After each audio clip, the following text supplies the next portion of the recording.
Last time in match number 4 of the Dream 11 Spice T10 tournament for 2024. We're here with the toss party. We have with us the match referee, Mr. Carl Felix, and our two captains. The home captain for Nutmeg Warriors, Roland Cato, and the away captain for Bayleaf Blasters, Heron Campbell. Mr. Match referee, over to you. Right, your home captain to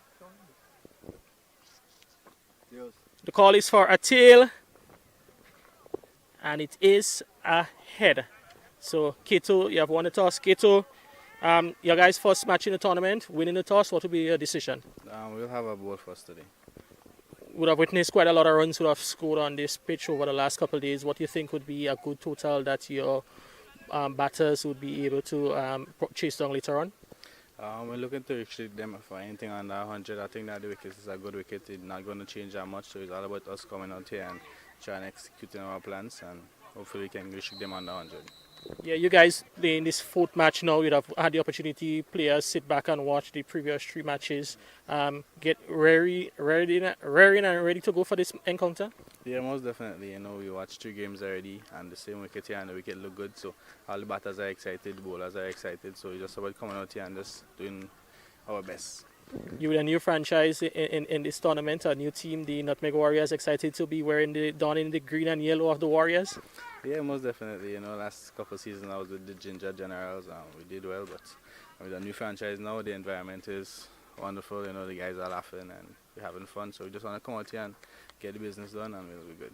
All right, well, Roland, all the best to you and the Nutmeg Warriors for this match and the rest of the tournament. All right, thank you. Heron Campbell, it has been a wait for you guys to finally get your first game here. It is now match number 4. Ask to bat first. What do you think of the decision, and what do you think would be a good total for you guys to set? Being asked to bat, if I had won the toss, I would have batted as well. Given the nature of the wicket appears to be a good wicket, so I think it's a good opportunity to us to go and bat and get a healthy total on the board. In the region of 120, anything beyond that is a plus. So we're going to go there and approach the game with a high intensity and try and get that runs on the board. Bayleaf Blasters in recent editions of this tournament were synonymous with the Smiths. Both of them are absent this tournament. You have some big shoes to fill. How has it been the preparation like, and the mindset in the camp heading into the first match? All right, without the both Smith, we know what they brought to the table. We are without them this season. We have a good team on show right now. The guys are enthusiastic and we are ready to go. Yeah, some very senior and experienced players in your lineup. Should we you will be banking on them to have good tournaments to lead you out to a successful one? Yeah, we have a mixture of youth and senior players in the team. The team is a very good team, a well-rounded team, so we are hoping that we will come out here and give a good showing of ourselves and try and win our first encounter. All right, well, Heron, we want to wish you guys all the best at this match and the rest of the tournament. All right, thank you. So that was the toss. As you've heard, the Nutmeg Warriors won the toss, and they've asked the Bayleaf Blasters to have first strike. Well, welcome back again, everybody, and it's the start of the second half of the proceedings for today, Sunday. It's a pretty hot, sunshiny day, and it's more cricketing action here at the Lassages playing field. And match number 2 will feature the Bayleaf Blasters and the Nutmeg Warriors. Now, these two teams, they've both tasted the championship before. The very first championship was won by the Nutmeg Warriors, and the Bayleaf Blasters, they won the second championship last year. The third was won by the Saffron Strikers. The thing about it, what makes this interesting, is that the Nutmeg Warriors has been in every final since the start of the tournament. So they've been in 3 finals, and this is the 4th edition. And the Bayleaf Blasters, they have been contenders, like serious contenders, all the way right up. So that is going to make this showdown this afternoon interesting. Let's take a quick run through other teams. Clyde Rondell John is here with me. Let's see what's happening with the Nutmeg Warriors. First up, Javon Andrew. Ronald Cato, he's the captain. Andrew, the wicketkeeper. Shadrach Descartes from St. Lucia, he's back with them. He played with them last year. Jamal Francis, Andre Fletcher. Andre Fletcher is there. He's not captaining in this year because, of course, he is on reserve duty for the West Indies in the ICC T20 Cricket World Cup, so he's here. Daniel McDonald, Alex Moses, John Olive, Josh Thomas is back with the Nutmeg Warriors this year. Enoch Toussaint, Ashton Regis. That's the starting lineup. On reserve today, they'll have Isaiah Simon and Chris Alexander. Some all-around power for the Nutmeg Warriors, but more so some explosive batting in this lineup. What's your take on the Bayleaf Blasters? Well, the Bayleaf Blasters, they also can boast of some pretty decent all-round cricketers. The playing 11 for today reads like this. You have the under-19 youngster in Dante Oliver, fast bowler, Kelshon Andrew, Nyron Belfon, Wavell Benjamin, your wicketkeeper, Heron Campbell, the captain, Shakim Charles, Imran Joseph, Micah Narain, Neilon Pascal, Richard Rogers, and Handel Stafford. So quite a all-round team, a team built on quite a few all-rounders. Looking at the lineup here, they can boast the Bayleaf Blasters of a good all-round team. Point to note for the Bayleaf Blasters, Devon Smith, the captain from last year, and one of the mainstays in that team is not in the team this year. He is out of state, but he's in England playing cricket, of course, and no doubt he will be viewing in on his Bayleaf Blasters once they take to the field this afternoon. Yeah, definitely. I know Smithy, you know, wherever he is, he will tune in. Bayleaf Blasters is a team that is very close to his heart, and so he will be tuning in to ensure that, you know, he cheer on the boys from a distance. All right. Well, as we heard and saw a while ago, the toss was taken between these two teams, the Warriors and the Blasters, and the Nutmeg Warriors won the toss, and they are sending in the Bayleaf Blasters to have the first knock at the crease, and we wait to see who the opening pair will be and what is to be expected from them. The Bayleaf Blasters will take first knock between these two this afternoon. A good choice, you think, by the captain to bowl first? Well, the Nutmeg Warriors, they tend to like to chase runs. I think the batters that they have, they're pretty good. You know, they want to know what it is they're chasing, what they need to do, and so they will ensure that, you know, they want to have that picture in their mind, that clear picture as to what is necessary. The likes of Andre Fletcher, Shadrach Descartes, Daniel McDonald, they can really belt it around. And so to them, I believe the conditions, which is good for batting, will remain good for batting all the way through. So there's nothing to worry about. All right. Well, it's a pretty hot day. No threat of rain so far today. And, well, we had a lot of rain last night, I could tell you that. I'm not quite sure if this area was affected by the rain, but we had a lot of downpour last night in different parts of the island. But one of the things that this ground is known for is the ability to run off the water, and it gets to playing conditions very quickly. And we've not seen any sign of a water at all being affecting this wicket and this outfield, so that's a good thing for cricket this afternoon. Yeah, really the conditions have been pretty good all the way through so far for the last 2 days. Even getting in, you know, you're looking forward to the nice warm sunshine, or let's put it hot sunshine, and I think that helps to keep the heat of the action, and so we look forward to a scorcher as the evening progresses. All right. Well, the umpires are getting ready for a 3:45 start. That's just about 2.5 minutes away. Our friends at the Met Office has predicted a 31 degrees Celsius day today. That is scorching. Of course, depending on where you're at outside of the shade, they say it can feel as hot as 34, 35. So outside there in the middle could feel like 34, 35 degrees, and they wouldn't mind that outside there in the middle at all. It's really good day for cricketing action. Let's take a quick recap as to what we had happen earlier on in match number 1 today, match number 3 of the tournament. The Cinnamon Pacers and the defending champions, the Saffron Strikers, they played earlier on today. Saffron batting first, 136 for 5 they got off their 10 overs. Anil Matthew 30 and Kem Charles and Jaffel St. Paul both knocking up 29 runs. A good day for the Saffron Strikers, Clive? Yeah, I think the Saffron Strikers, they will be happy with the result that they got. Looking at the previous day, the outcome, they were in a position to win.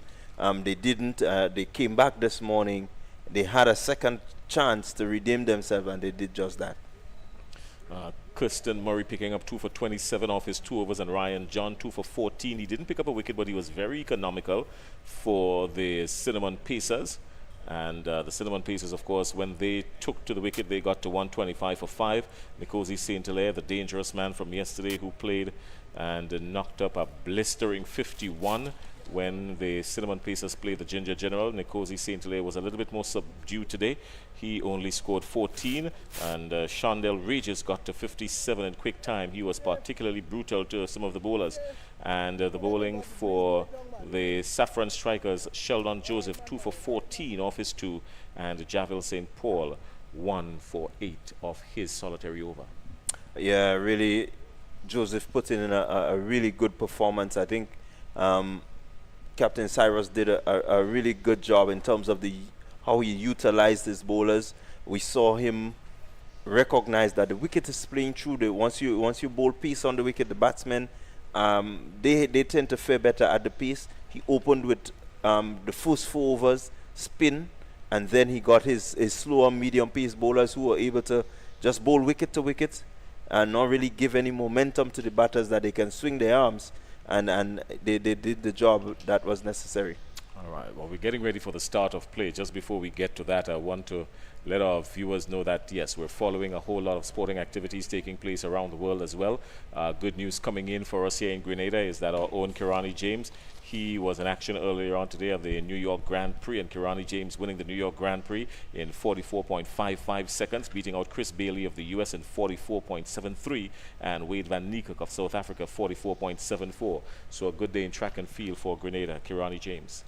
Yeah, really good to see Kirani, winning.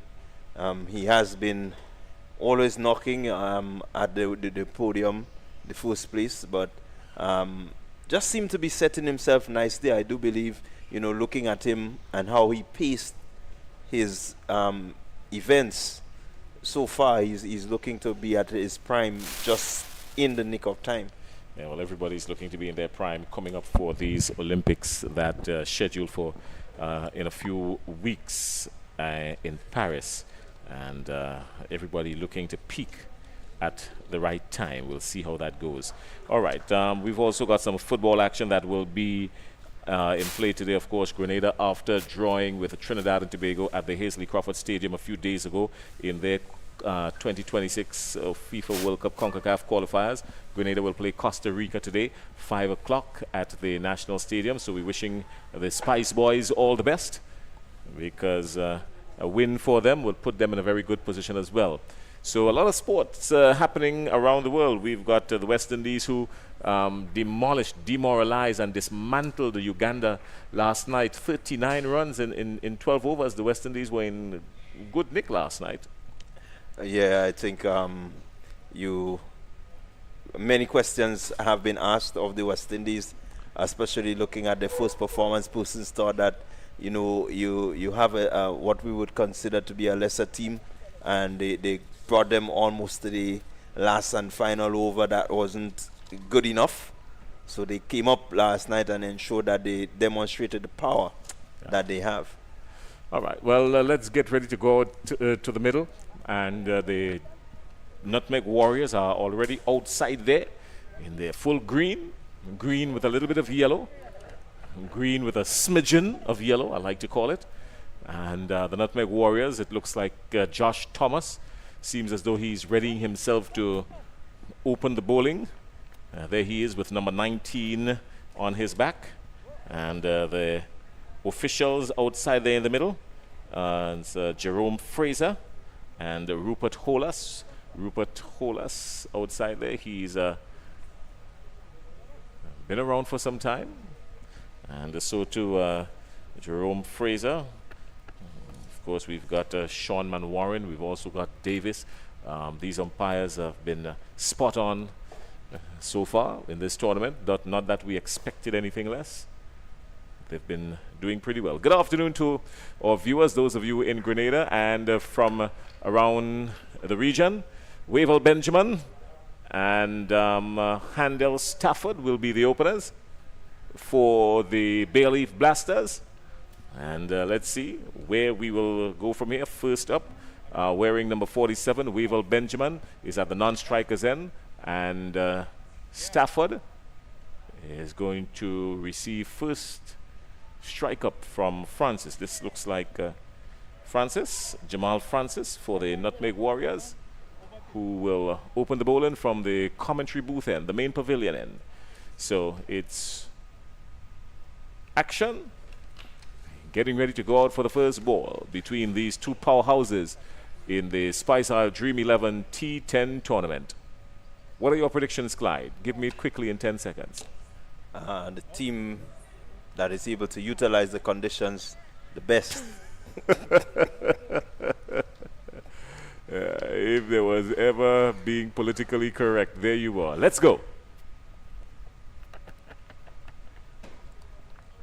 Up first, testing the surface.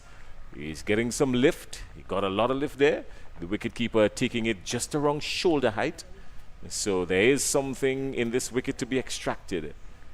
Well, it's good to see that the Nutmeg Warriors, they have invested in youth. This is Jamal Francis, one of our under 19 cricketers. This time is good. Hurrying the batsman. They get a single, but he would be pleased by this, Francis, how he had to hurry the batsman into the shot. So he would be pleased by this. Yeah, definitely. Good prospect, good young seamer, left armer, so he gets the ball to leave the right-hander pretty nicely. Has been working hard on trying to get the one that comes back into the right-hander, so I think we may see a bit of that today. Someone that, you know, we need to keep our eyes on.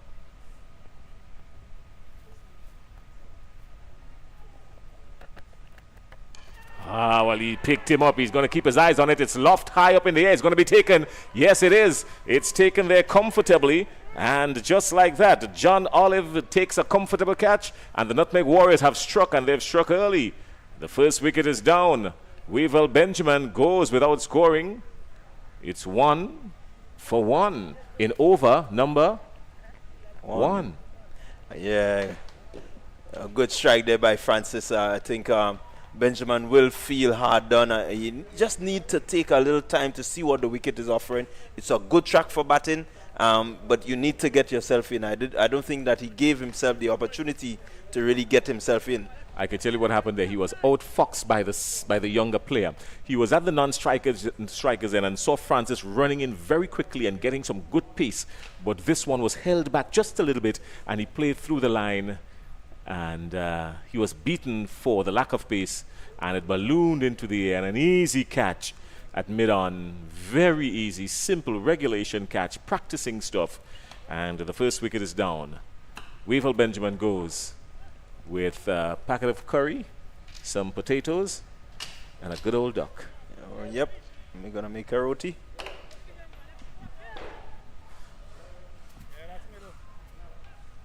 So pressure on one time onto the Bayleaf Blasters. Good afternoon to our friends viewing online. Neil Moraine, I see you.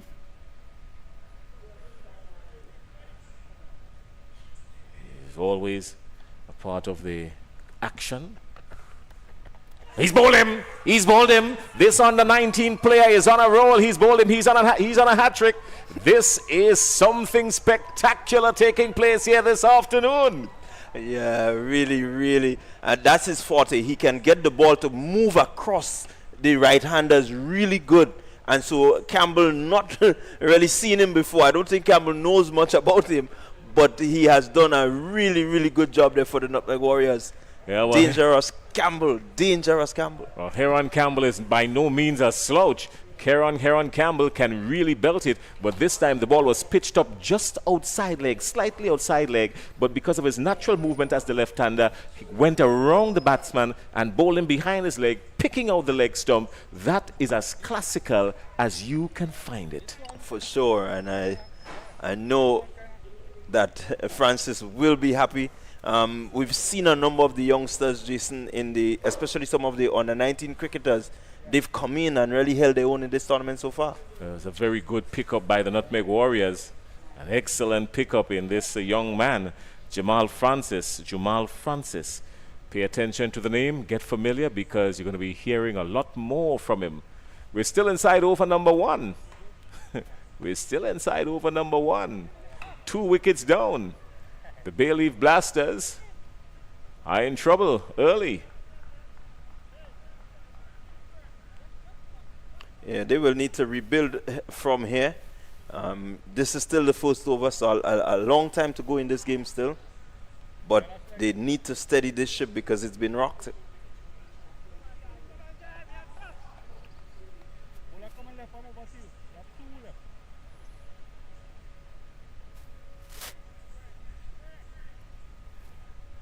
Good afternoon to Giselle Campbell, one of our viewers. Well, more trouble here. He's going to be signaler wide, but he's looking for that same delivery again that just bowled Campbell. So he's looking for that delivery to come around the legs of the right-hander. Look at it. Yeah, this time you notice he didn't get the movement across, but this one just tailed away from the leg stump a bit, and that's what he's been working hard on.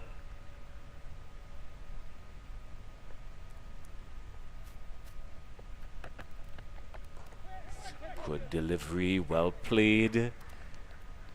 No runs. Right inside there, Ashton Regis doing the tidy work for the Nutmeg Warriors. He's got one more delivery remaining in this over. He's picked up 2 wickets already, this young man.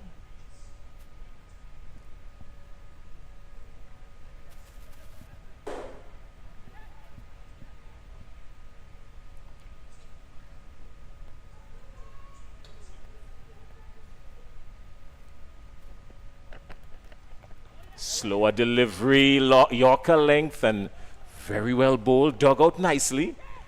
But that brings us to the end of over number 1. Jamal Francis had put the Bayleaf Blasters on notice. Yeah, definitely has put the Bayleaf Blasters on notice. Picking up 2 key wickets, 2 very good wickets in Wavell Benjamin and Heron Campbell. Rebuilding would be the forte for the Bayleaf Blasters at this time. Oh, well, these Bayleaf Blasters, they have in their armory Junior Murray, who is the coach, and the Nutmeg Warriors, Junior Murray, who is their coach. They have the hard-hitting Andre Fletcher. He's an exciting player to watch in the field as well. He's on reserve for the West Indies in the ICC T20 Cricket World Cup. A lot of these reserve players, all of these reserve players actually are at home because the tournament has been played in the Caribbean, so he can get a call at any time. So this is a good opportunity for him to stay in shape and keep his eyes in. Yeah, definitely. And it's good to have someone in the likes of Spiceman within the T10 tournament. Well, a lot has been happening outside there. We're trying to figure it out. We've now got the signal. It looks like it was a no ball or something of the sort, and it should be a free hit. So the over has not been completed just yet. A free hit. So some relaxing moments here, even though it is just for a brief moment for the Bayleaf Blasters. It's the last ball of the over. You just don't get run out on it.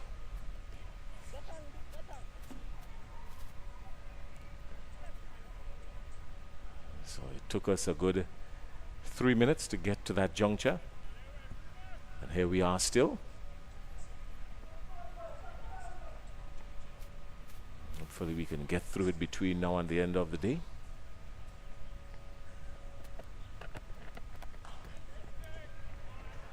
And not making very much use of it, just a single. Andre Fletcher down in the deep there. And now we've come to the end of the over. So at the end of over number 1, the Bayleaf Blasters are 5 for 2. We are not stammering, we're not stuttering. That is the actual score. Yeah, 5 for 2, a brilliant over by young Francis. Coming into the tournament for the first time and putting your hands up and picking up 2 big wickets. I mean, you don't want a better start than this to any T10 career or any level of cricket. Well, let's see what's going to happen from down on that end. It looks like Thomas. Might be Josh Thomas. That will be coming in. Josh Thomas. Anxious moments there. Anxious moments.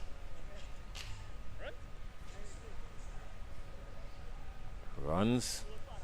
The umpire signal. Did he get anything onto it? Yeah, it just seemed to get a little edge onto it. An inside edge that goes down to fine leg for 4. So however the runs come for the Bayleaf Blasters right now, they are welcome runs. 9 for 2.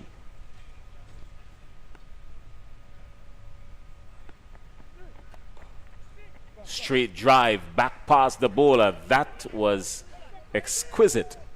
Didn't get the boundary, but they steal a quick 2 runs. That's good here for the Bayleaf Blasters.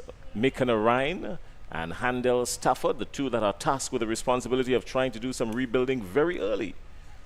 Yeah, they would need to rebuild and rebuild quickly. You don't have much deliveries, so they will want to make sure that they get that run rate up above 10 as quick as possible. Thomas is generating some pace and he's beating the batsman all over. This one rushed onto him very quickly and he was not in position to play the stroke that he offered.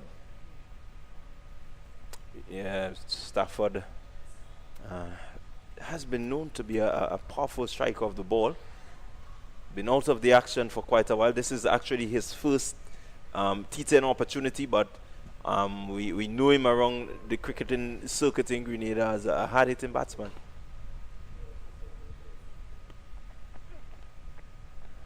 He's going to be called wide for that.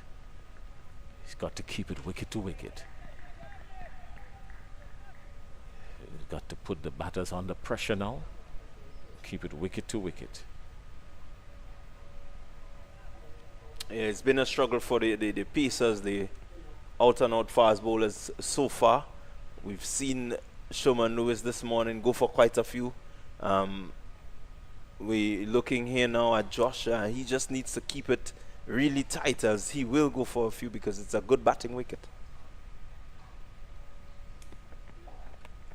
Better ball wrapped on the pad, but not threatening, just the one. Some anxious moments here. You can feel the tension in this facility. It's almost knife cutting. Yeah, there is a bit of tension. These two teams featuring for the first time in this edition. Definitely they want to get off to a really good start. I think the Nutmeg Warriors, they've gotten off to a dream start. Will want to make sure that they keep this pressure on throughout the remainder of this innings.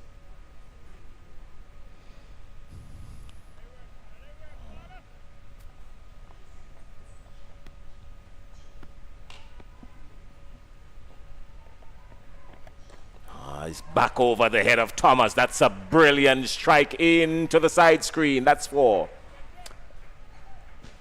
Narayan bringing up a well-deserved boundary, playing through the line of delivery. Nothing really hard to do, presenting the maker's name to the bowler and getting the result, the much-needed result.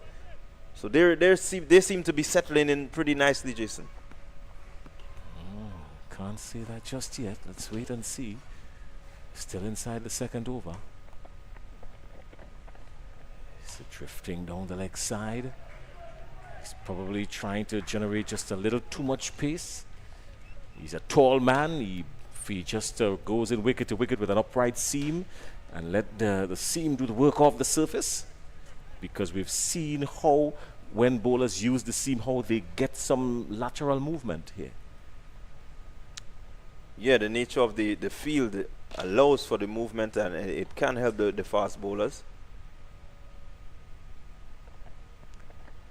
Better delivery.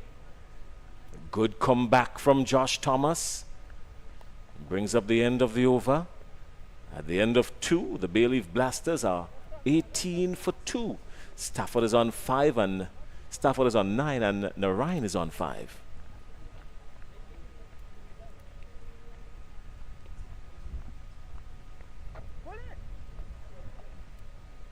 So quite early days, some 8 overs remaining.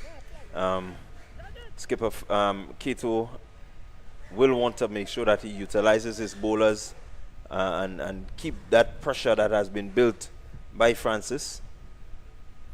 It seems to be Francis continuing. So definitely they want to maintain that sort of pressure. Nice, good outfield.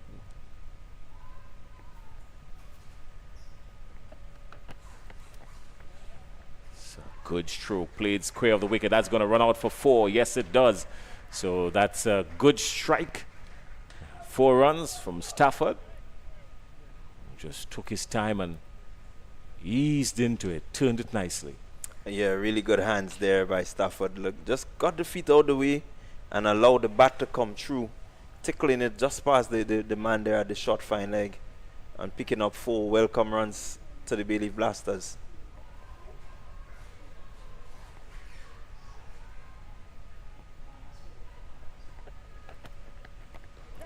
Oh, beaten for pace again. Good Yorker length delivery.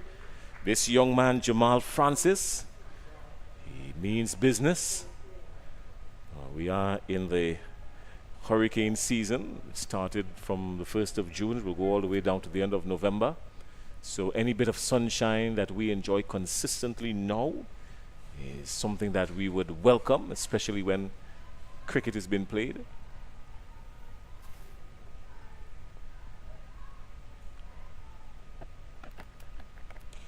He's lashed on tame. This one goes high. Will it carry all the way? Yes, it does. So it goes for 6. So Narayan got under this one from Francis. Sent him on his way. Yeah, and Mike and Narayan just bringing back the days of old. He has been known for his ball striking, and this year playing in a different team. He played with the Ginger Generals. The Cinnamon Pacers last season, and now in the Bayleaf Blasters outfit. He missed his run up there. I think he missed his run up, young Francis.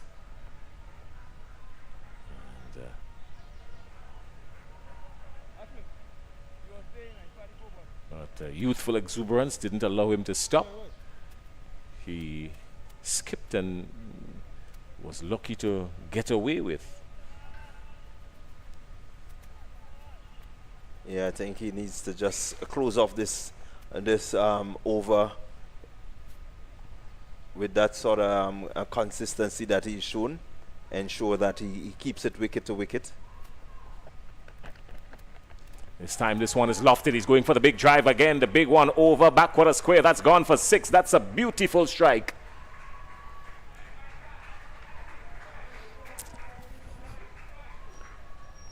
Narayan into the wicket and just lifting that one. Really good awareness of the field placing. He didn't try to hit it towards mid-wicket. He got inside of it and tried to flick it. Actually flicked it to fine leg, suggesting that he knows and understands the field. And good shot there, good result. One delivery remaining in this over.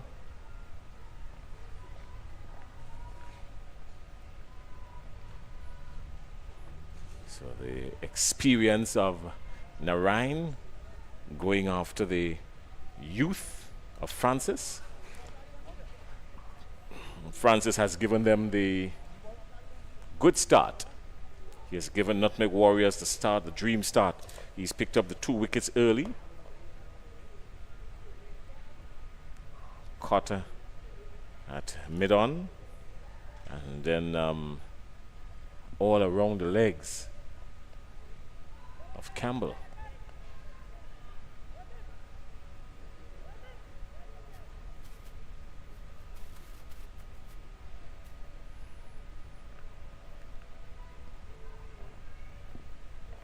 So they seem to have retrieved the ball. So some good momentum in the innings of the Bayleaf Blasters. Narain really in a mode that says that he's willing to take on the challenge.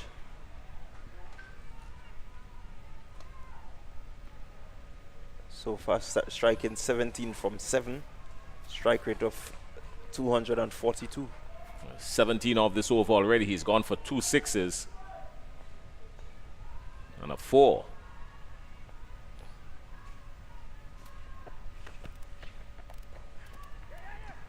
Slower delivery, full, not taking maximum advantage of it. And that brings up the end of the over. So Jamal Francis off his 2, 23 for 2. And the Bayleaf Blasters are 36 for 2 at the end of 3. Yeah, good recovery by the pair, Stafford and Narain. They will want to make sure that they keep this sort of momentum, hoping to maybe get 100, maybe 120. That would be a plus for them. It will signal a good recovery. Can they reach 120?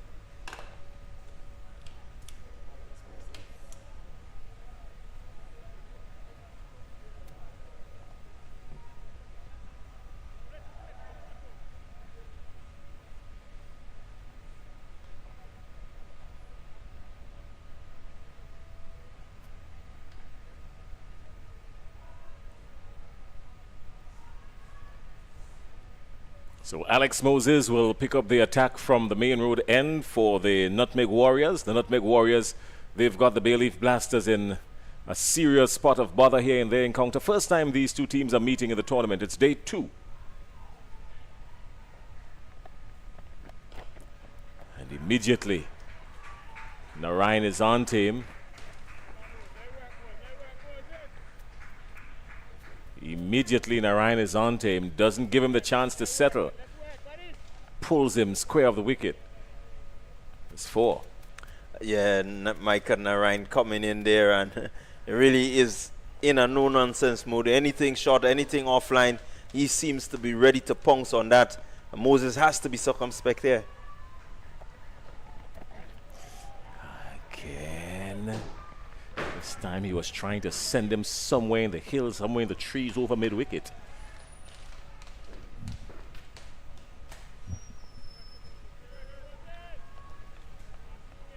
At 40 for 2.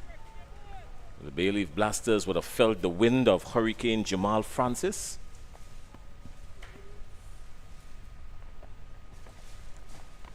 Oh, well, that's a try and get me out shot. That's a I want to get out shot. You don't want to play that shot, not at this stage. You've got to let the bowler come to you now.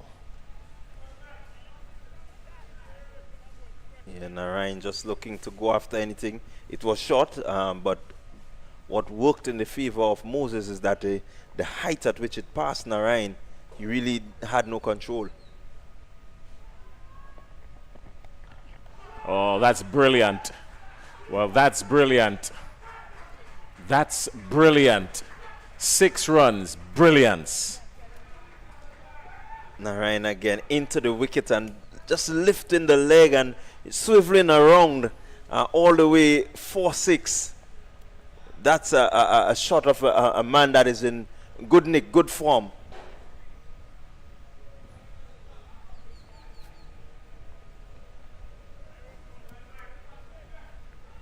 That has brought up the score to 46 for 2. Micah Narain has moved on to 28. So 28, and we're still inside over number 4.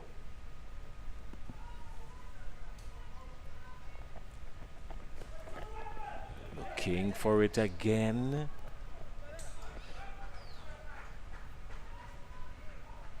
Just one.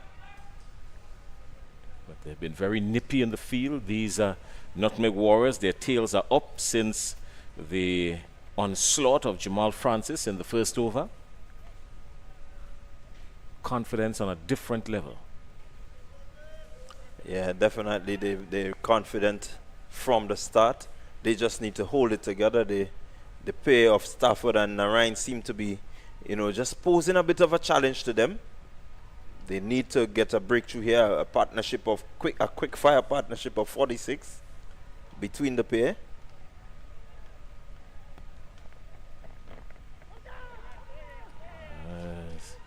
The appeal was just to put some cloud in the mind of the umpire, but the umpire is too experienced for that. He's not going to be moved. It's a wide. The ball passed miles away from the bat. Why do wicketkeepers do that? Well, you're just hoping that the umpire is not really attentive as he should be. It's part of the game. Got to test everyone out there, The umpires Rupert Hollis and Jerome Fraser unmoved. It's, just one.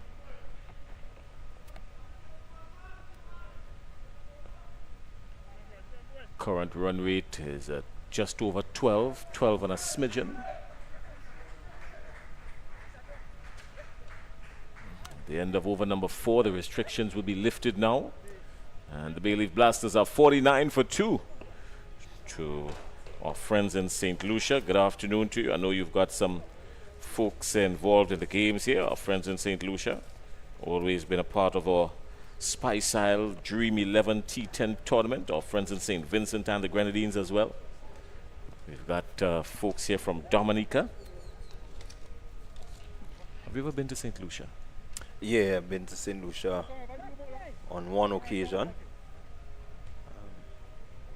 Never really got to play cricket in St. Lucia. Oh, neither have I. Played table tennis there in my more youthful days.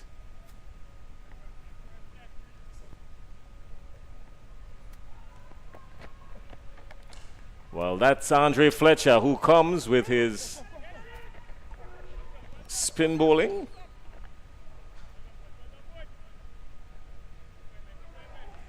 And immediately he is smacked back for one.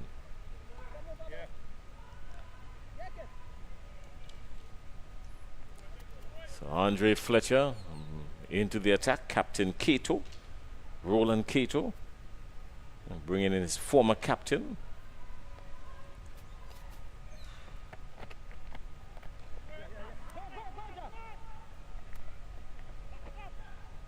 He fancies himself to be an effective leg break bowler, Andre Fletcher. Yeah, you do not want to be too laid back when Fletcher is bowling. He's a tricky customer. You have to keep your eyes on that ball and know what he's about. He gets one to turn ever so often. Ever so often he gets one to turn. That was a faster one. So he's mixing it up a little bit. Yeah, and you notice that one was the googly. It didn't go across, but it went the other way across the left-handed Stafford. Should be coming in. He's giving it some good flight, this Andre Fletcher. He's dropping in some good areas. So again, just one. He's been economical so far, Andre Fletcher. Yeah, he fancies himself to be a good leg break bowler. And just the knowing that it's Fletcher, you don't want to get your wicket to him. Oh, this time he advances down the wicket and goes over mid-off for 6. That's clinical. Good use of the feet. Into position. And Narain goes with him. Yeah, it's really good to see Micah Narayan in the Bayleaf Blasters colors, just blasting himself to some 36 runs off 15 deliveries. He is in a really rich vein of form here today. Well, Narayan is going with him again. This time, will it carry? Yes, it does. 6 more.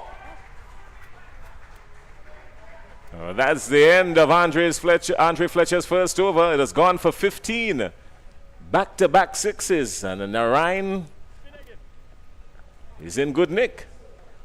Yeah, this is what we know. Most persons will know of Micah Narayan. I think he had a really dreadful season last season. And he has just redeemed himself. Coming into the Bayleaf Blasters and showing that he does have the quality for this T10 tournament. Oh, that's the end of over number 5, 64 for 2. Good afternoon to our friends in Castries, St. Lucia, Soufrière and Vieux-Fort. You know, there are 2 villages. There's a village in St. Lucia, Laborie. There are 2 Labories actually in St. Lucia. One with a population of just over 1,000 and then one with over 5,000 people. Just like in Grenada, there are 2 areas that we call Laborie. There's one up to the St. Paul area, and then there's an area, Laborie Hill, up to the northeast. He strike this one, landing safely just over the infield. That's Stafford. So Stafford now moves to 18. Narayan is already raced up to 42. He's eyeing a half century. A lot of these Caribbean countries, similar names because of the inhabitants of the French and from back in the day. Yeah, very much so. The French influence can be felt throughout the Caribbean. Bonaneu and Monripo. He's gone. This time it's high up in the air. Someone is running under it. It's taken comfortably. And that's more wickets going down. That looks like John Olive, who ran in there and took it comfortably and secured it. And the Bayleaf Blasters in more trouble. They're 65 now for 3.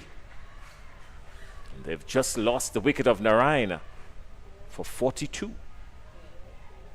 Yeah, Narayan coming in at a good time, doing the business for the Bayleaf Blasters. I think he's got them back into a really good position. We're in the 6th over, so some 4.4 overs remaining. But what was important is that they after losing the early wickets, they were able to recover. All right, well, here's the story now. Another hard-hitting customer is coming in. This looks like Imran Joseph. And we have some friends in St. Vincent who just sent us a message and saying, hey, we're watching from St. Vincent. Been to St. Vincent a few times. Friends in Spring Village and Port Elizabeth, Chartebelair, Rose Hill and Clifton, Belmont. I've been to those areas. Haven't been to Vermont and Charlestown. But I frequent around Heritage Square in the city when I'm in St. Vincent. So good afternoon to my friends in St. Vincent. Tell the 5-star general we say hello as well.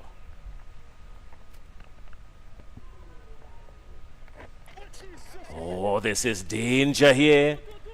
This is danger here. He has not assessed the wicket yet, Imran Joseph, but he was looking to go long and hard with the bowler. And he was almost cleaned up. The bowler would be encouraged by that.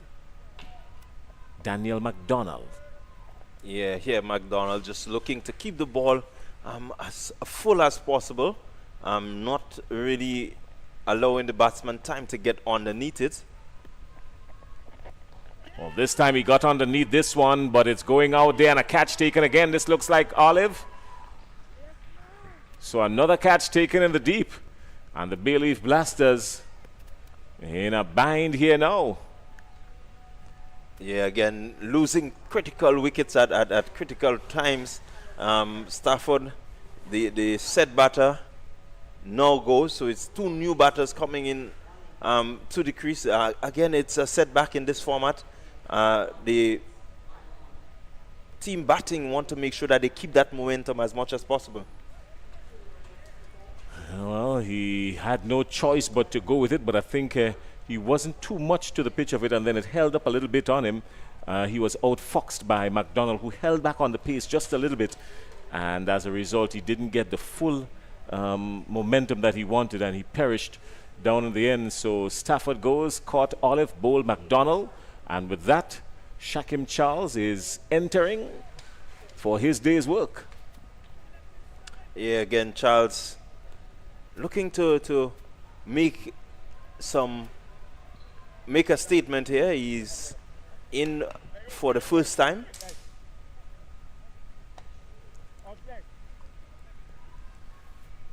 Wants to ensure that he at least gets his team to a total that will be competitive, something in the region of 100, 120.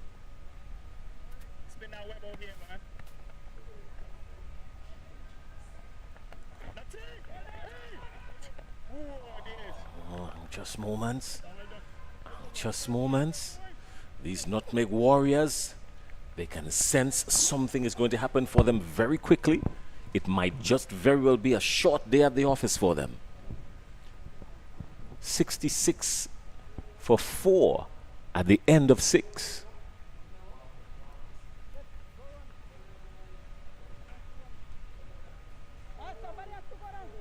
Shakim Charles yet to score. Imran Joseph on 1. No runs in this partnership just yet. The current run rate is just about 11.5. Yeah, certainly 11.5. You need to get that up a bit more. Two powerhouses playing today in the ICC T20 Cricket World Cup, India and Pakistan. You've been following that?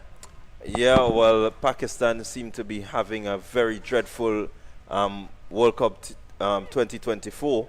They've lost another game, going down by some 6 runs to India after doing really well in the field, restricting India to 119 in their 20 overs. Pakistan scoring 113 for 7 in their 20 overs. Not good at all for them. They were beaten by the USA in a super over. After that match, the USA would have felt as if they won the World Cup already, and we're still in the group stages. Yeah, it's really good for the teams like the USA. You come in and you beat a powerhouse like Pakistan, who, you know, has been on the scene for quite a while.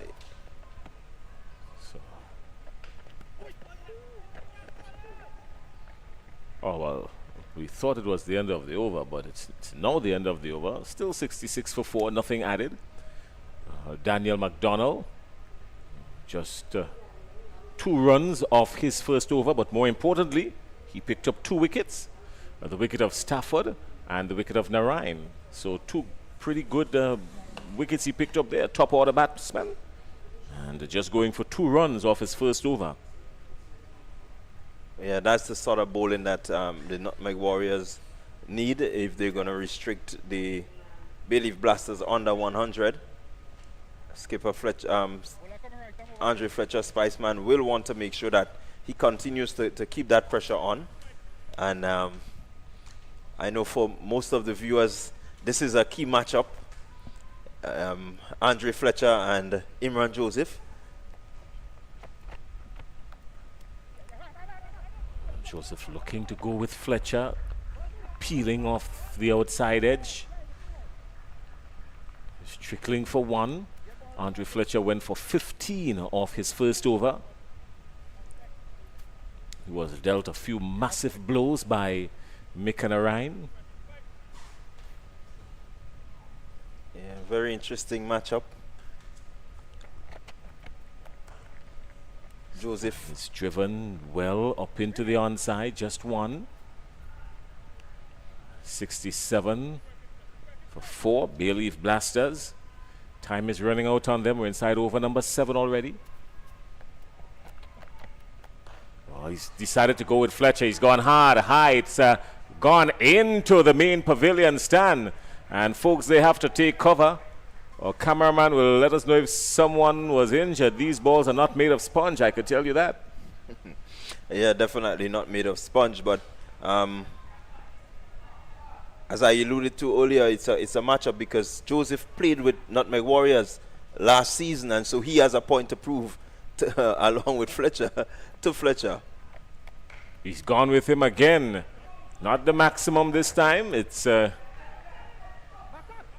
to call for 2. Comfortable 2.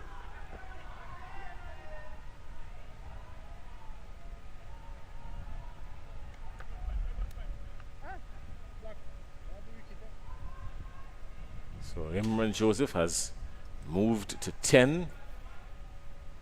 He's just dealt a massive blow to Andre Fletcher. This time he's gone again. This time it's gone even further. Look for this one behind the pavilion. That's 6 maximum at the end of this one. Let's see what's going to happen, because so far Joseph is winning this battle. Yeah, Joseph really wants to remind Fletcher that he played with him, and so he knows the bag of trick that is going to be served up, and definitely looking to take it to the Spice Man. Well, the good news is they found the ball.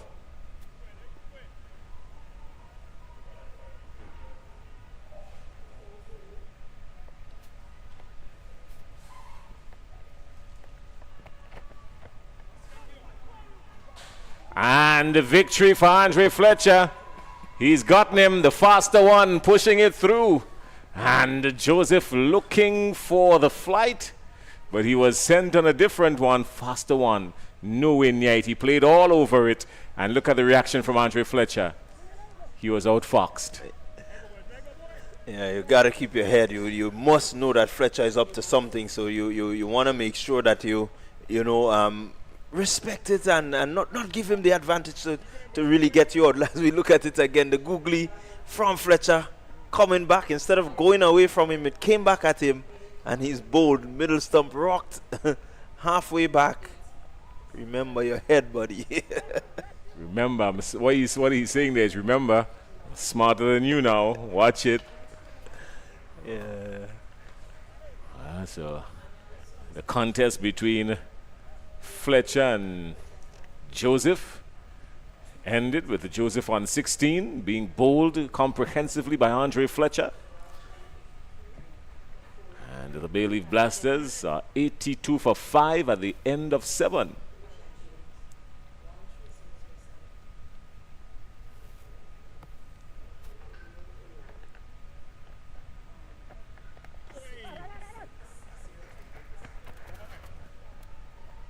Just 1. McDonald, who went for 2 in his first over, picking up 2 wickets as well. Yeah, did really well. The cameo from Joseph really helping the Blasters to build a bit of momentum. But McDonald, who seemed to know what he's about, going for some 2 in his first over, now 1. Needs to and will want to make sure that he keeps it as super tight.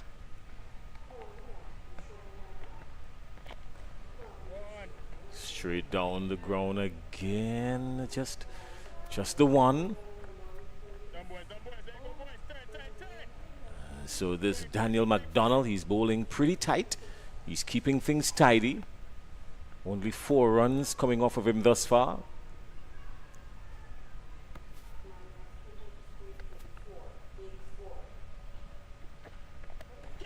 Time he goes straight back over the bowler's head, and initially they thought about 2 but had to settle for 1. 2 would have been lethal, so just 1. So pretty decent stuff by McDonald. He's bowling to a good feel. He's staying on target. Yeah, he just wants to ensure that he keeps that pressure. This could spell danger here. This just in front of the fielder dung on that long off boundary. I think with a little bit more purpose, it could have spelled a different result. Could have, but McDonald just using the bag of tricks that he brought with him today and just holding back that one a bit. Shakim Charles is turning this one into the onside. We cross for one. And, just two. So pretty decent shot there by Shakim Charles. Got into position quickly. Good use of the feet. 88 for 5.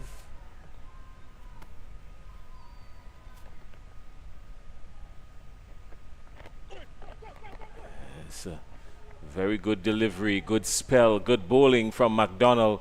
In his 2 overs, he has gone for 9 and picking up 2 wickets. So the Nutmeg Warriors are very pleased about that, I'm sure. Shakim Charles is there on 6 and Belfon is with him on 2. The Bayleaf Blasters are 89 for 5 after 8.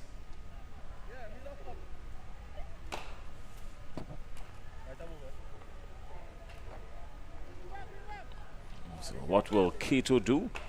Because Andre Fletcher, he has done his part. He went for 31 of his 2 overs, picking up just the 1 wicket of Joseph, who's clean bowl for 16.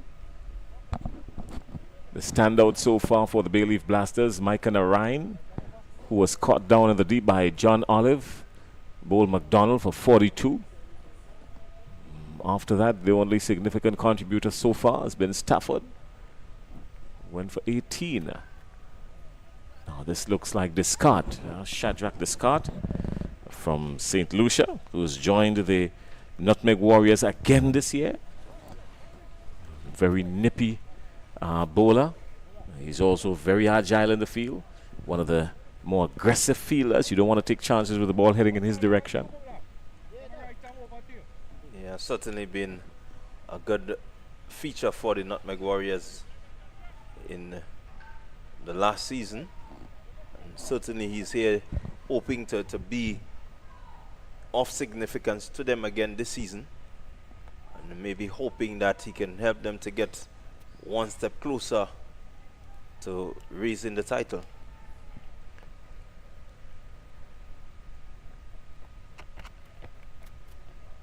Okay. Oh, look at this here now. Shadrach Descartes, he's not very purposeful running up to the wicket, but his arm speed and turning over can rush the ball onto you, and he also has a slower one that he's very deceptive with. So the batter would want to pay attention to that. He's living in some acreage outside the off stump. There's no benefit to him outside there at all. It's costly. Yeah, saw the batsman move slightly and was just looking to pitch it a bit wider, but Charles not really committing to that movement.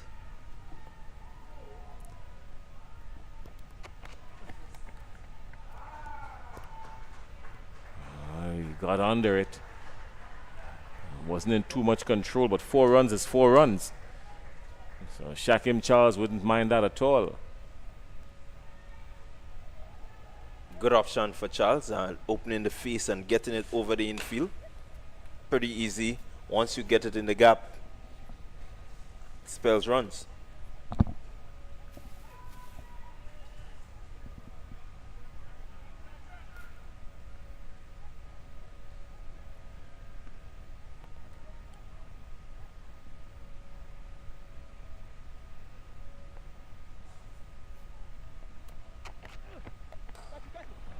Shout of catch, but no way near. Well driven, beautifully played through the offside. That's 4.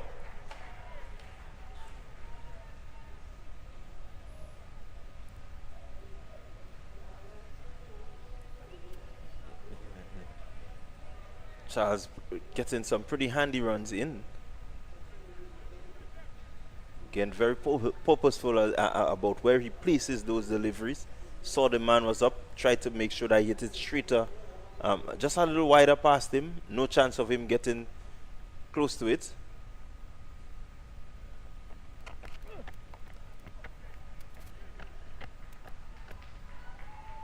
I told you this guy is very agile in the field. There you saw evidence of it to his own bowling.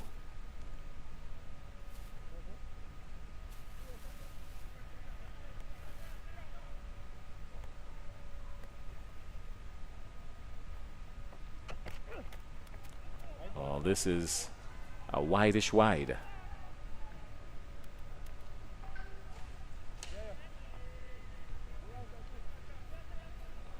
Has to be careful. You do not want that ball to go off the square, because it will be a no ball, and you don't want to serve up a free hit in this time.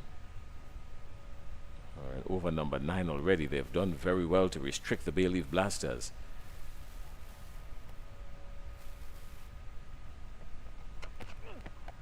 Better ball coming in, but better shot going out. The catch dropped. That was an easy catch to be taken. And well, Jamal Francis maybe probably started to celebrate a little too early, but it was an easy catch, should have been taken.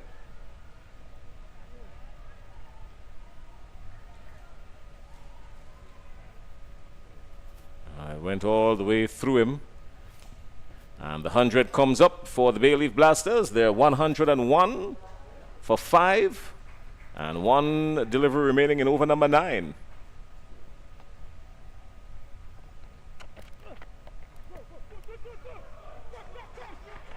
The call is 2.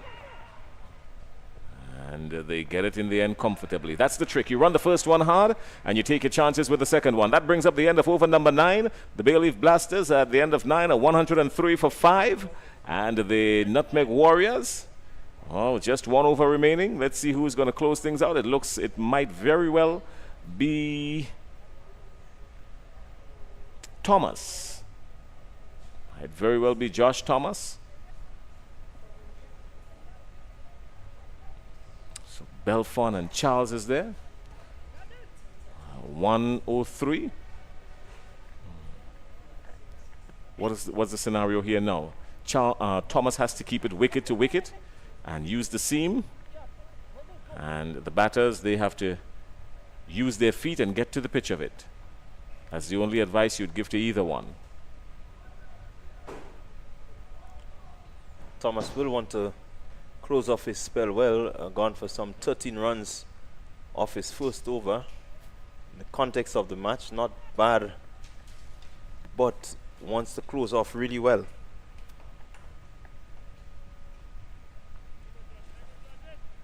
He started off pretty well, but just lost his shape a little bit and had a few wides.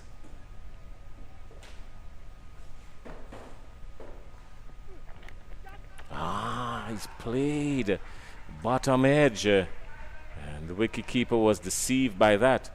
It was a bottom edge, and the wicketkeeper couldn't hold on to it. That's 4 runs.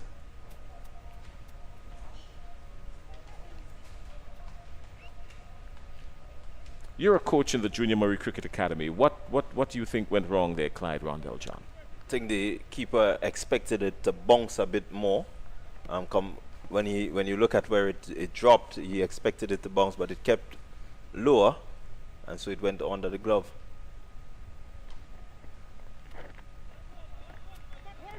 And what would you tell your wicket keepers in a situation like this? Yeah, they just need to keep their composure. They need to really stay focused on what is going on out there. Well, in my days as a wicket keeper, the coach would tell me, stay down for as long as you can. And don't come up too early, because when you come up, it's more difficult to go back down. So the wicketkeeper has to stay down just a little bit longer, wait, and then you come up. Your momentum brings you up with anything that can propel you in any direction.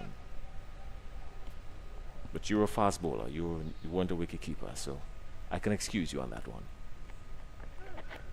Down the wicket, looking to go hard at it. Just 1. They think about 2 is going to be tight, but eventually the fielders just decided, well, we can give you the extra. Will it come back to haunt them later on? I'm not quite sure. But we'll see, because we're inside over number 10 right now. 112 for 5 and 3 legal deliveries remaining. They're going to have to start going hard here now, these Bayleaf Blasters.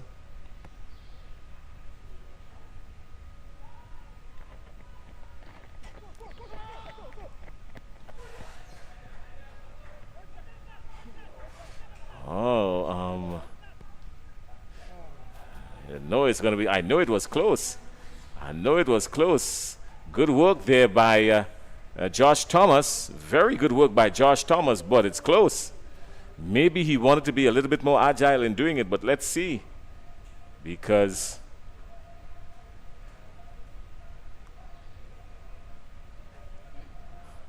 it's close. The issue is, did he get the bat down in time? He didn't push the bat through.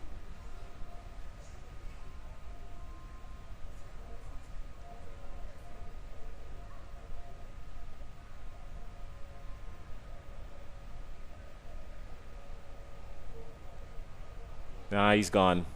He's gone. He's gone. He's gone. That's out. So good work by Josh Thomas. He's out. He's going to give him out. Let's see what the umpire will do. He's heading back to his position now. He's going to give the signal.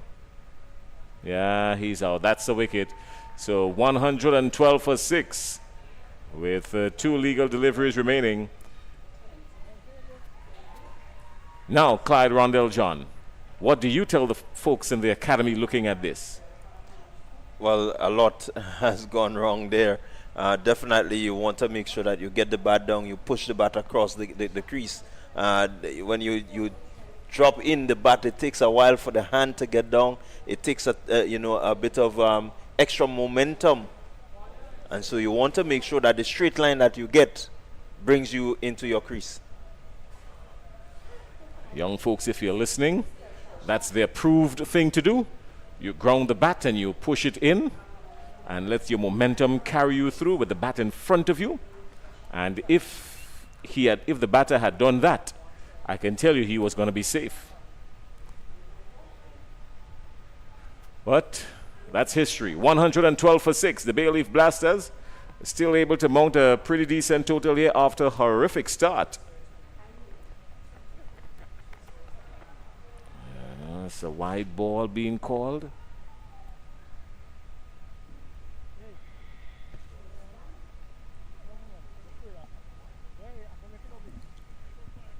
Thomas just wants to close off his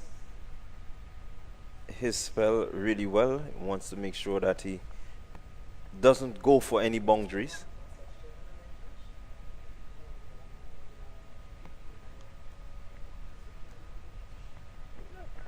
Faster delivery goes away and all the way down to the offside. That's 4 runs, well struck by Nyron Belfon.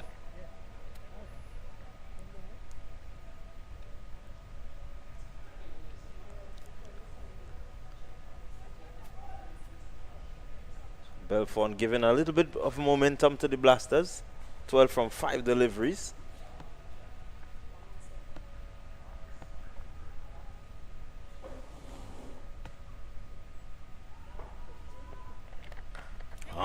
Wow, he had to take serious evasive actions there.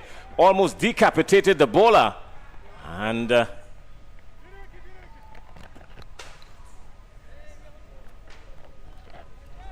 the end of the innings. It's an eventful one. It was brutally struck. The bowler had to take evasive actions right there.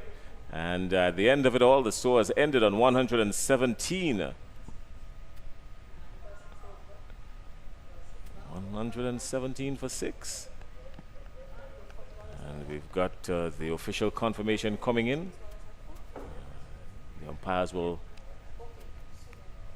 so 119, that's it. 119 for 6 at the end of 10 for the Bayleaf Blasters.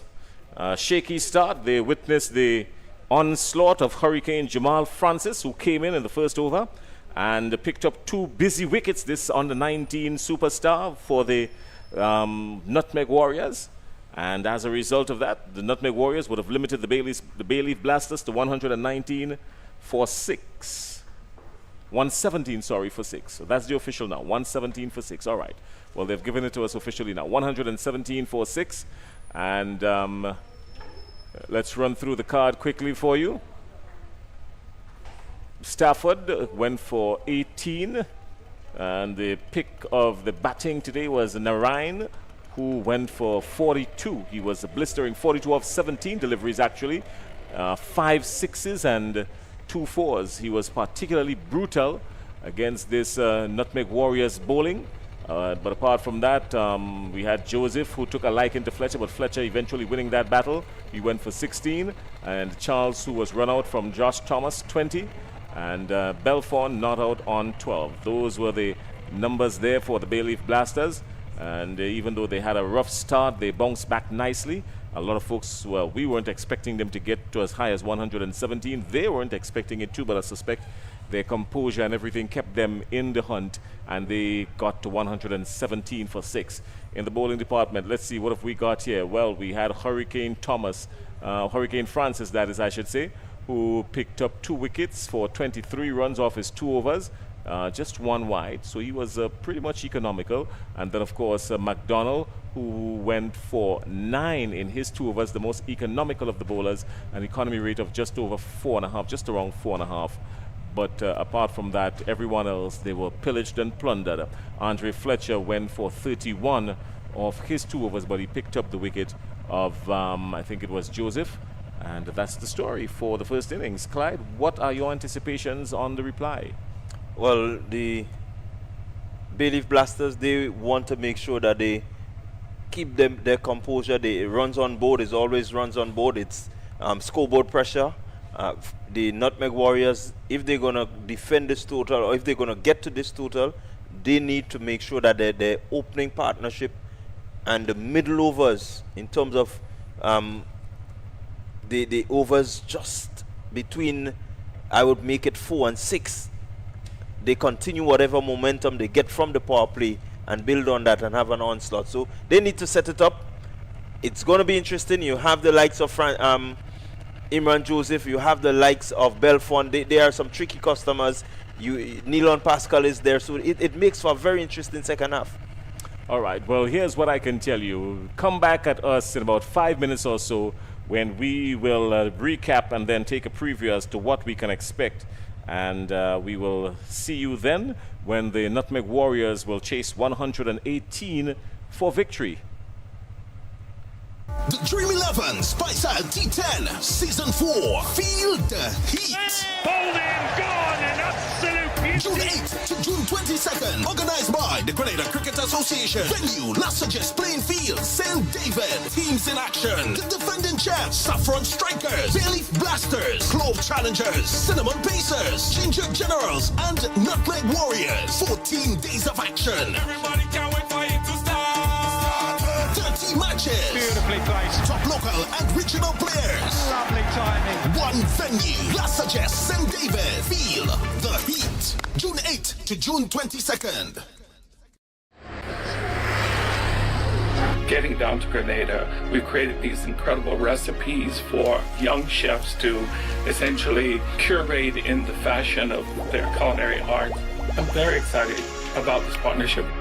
Grenada is known as the spice island, culinary capital in the Caribbean, as many have remarked. What makes Grenadian cuisine so special? And the answer lies in the proximity of everything fresh. I'm looking forward to uncovering the ingredients and the cultural expressions of Grenada and the pot. In Carriacou, we had an amazing time, but I was so impressed about the beauty of the island and the people. So warm, friendly. I felt it kind of like a challenge. I thought I could say something here. I could do something here. The idea of bringing Grenada into the global culinary conversation became the mantra. We have to tell that story. Must tell that story. And we are telling that story. Well, you are, one pot at a time.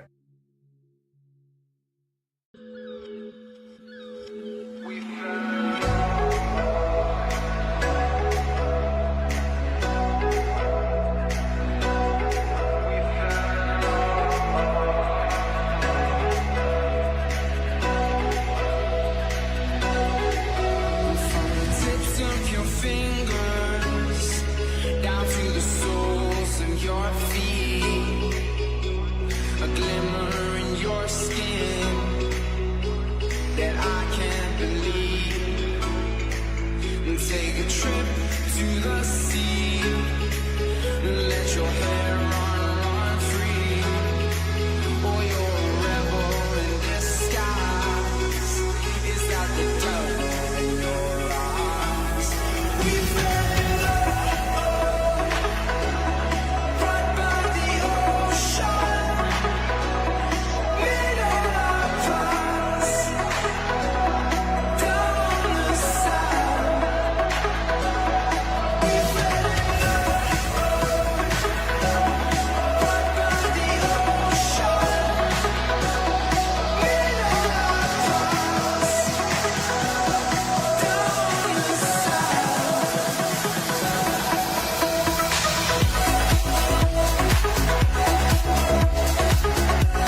Well, we're here for the reply. The Bayleaf Blasters and the Nutmeg Warriors clash in Game 2 on Day 2 in the Spice Isle Dream 11 T10 Tournament, edition number 4.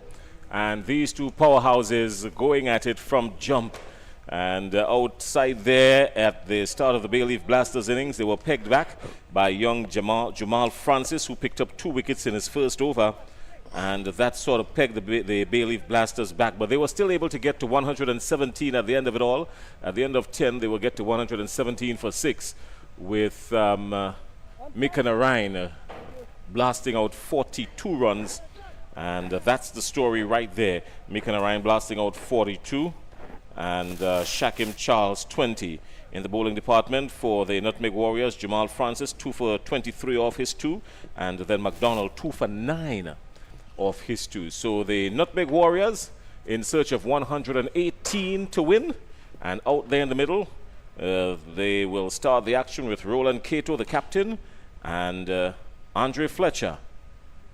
That will be the opening pair outside there, starting the response for the Nutmeg Warriors.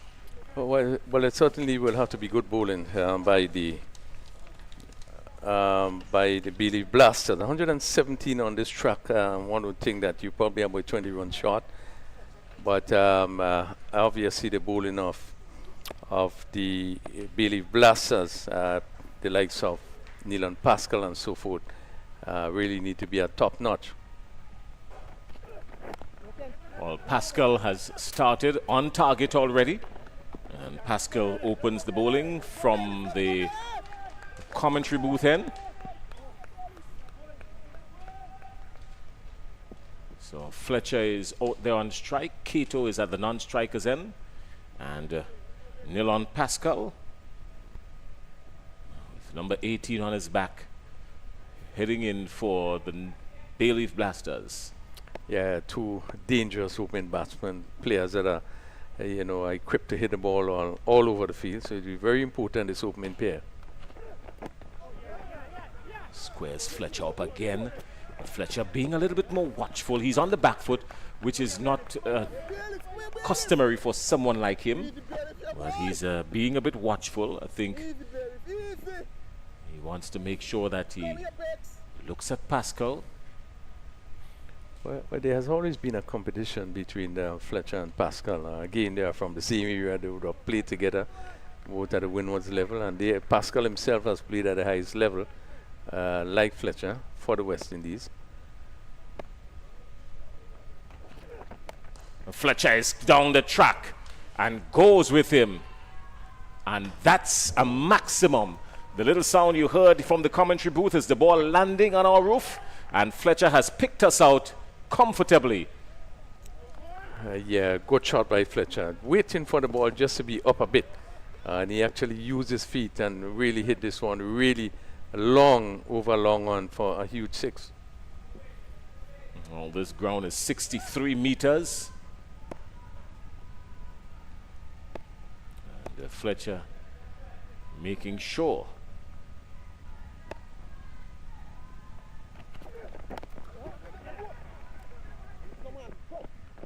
Let's go. Give me that hit, yeah, let's go.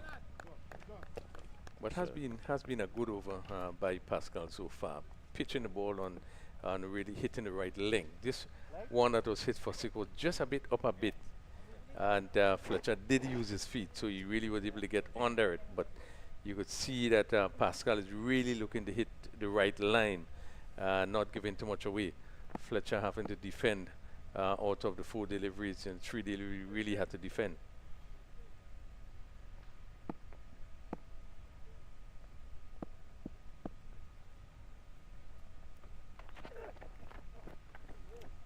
Oh, that one beat everybody.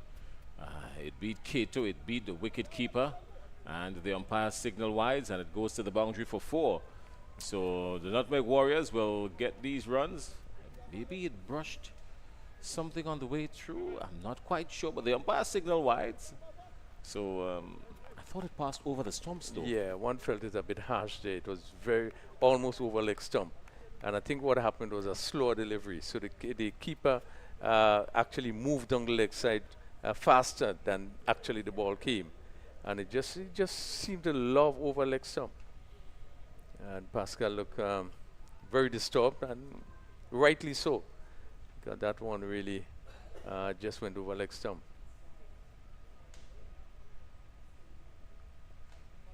Oh, these runs are going to come, and however they come, the Nutmeg Warriors wouldn't mind. They've already moved up to 12 without loss, and still 2 legal deliveries remaining in this over. Roland Cato, the captain, is on strike. Andre Fletcher is resting on his bat at the non-striker's end. Oh, that's so wide. No doubt about that one. And Pascal would want to pick himself up quickly and let bygones be bygones. The umpire called it a few deliveries ago. So he would need to pick himself up quickly and get back to the business. Yeah, you're certainly right about that. Need to respect the umpire decision under any condition. He has to continue to focus. He's fishing outside the off-stump, Cato. You don't want to do that. That would be encouraging to Pascal. Yeah, beautiful delivery. Pitch, it left him and really bounced. And just past the outside edge of Cato's bat.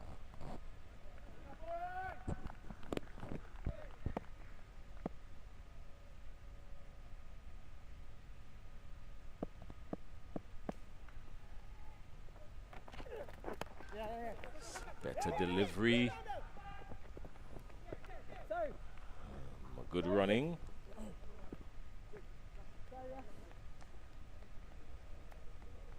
So at the end of 1, the Nutmeg Warriors are 14 without loss in search of 118 in their opening encounter against the Bayleaf Blasters. 2 former champions clashing.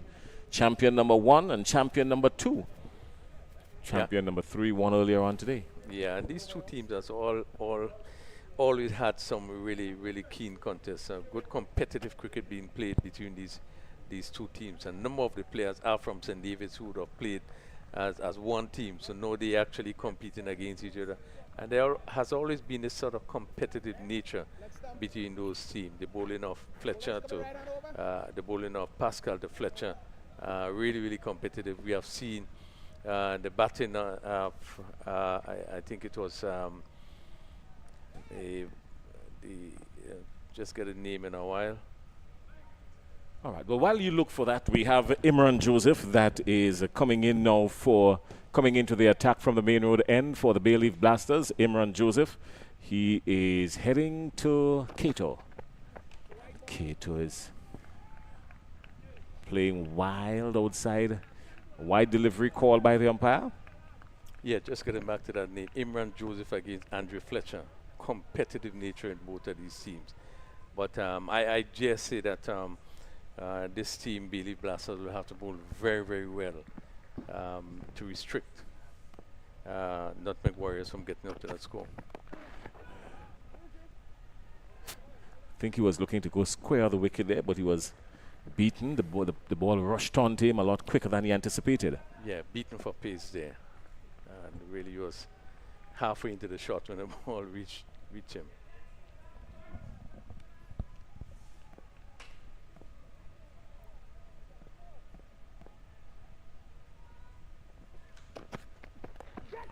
Looking to go at him this time. The shout is catch, but no chance at all. That has gone into the boundary, so Cato has now up the ante. Roland Cato. What did the umpires? Did it go all the way? The umpires are trying to confirm. We're going to wait and see. We will see the replay. Yeah, it just seemed to drop one bounce before it get to the boundary. He had no signal for by the umpire. All right, so 1 bounce into the boundary for 4. So Cato is up and running. He's on 5. Andre Fletcher is on 7.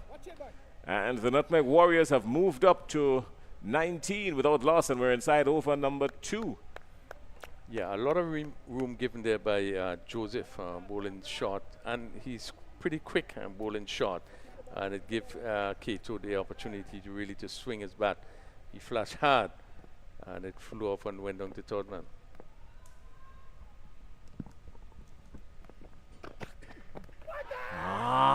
That's close.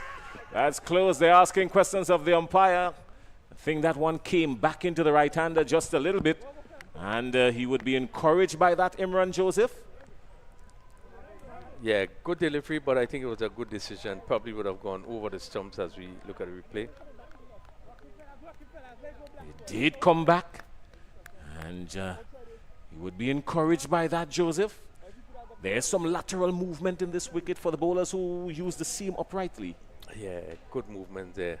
He also seemed to be hit just outside the off stump, despite the height. He was hit just outside the off stump.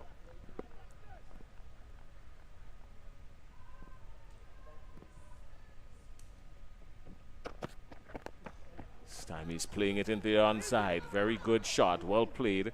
Just one. Fletcher has been particularly quiet, save and except the 1-6 that he belted Pascal for. And he has been relatively quiet by all standards. He's been in good form. He's played against Nepal a few weeks ago in the warm-up matches for the West Indies in Jamaica. So he's been in some good nick, Andre Fletcher. But he's on reserve for the West Indies, so he would want to use this opportunity to middle a few. Yeah, he'd want to maintain his form and really take these games very seriously. More approved, more composed. Andre Fletcher, easy as Sunday afternoon. Yeah, textbook fashion as he came forward and plays one to mid-off and picking up a single.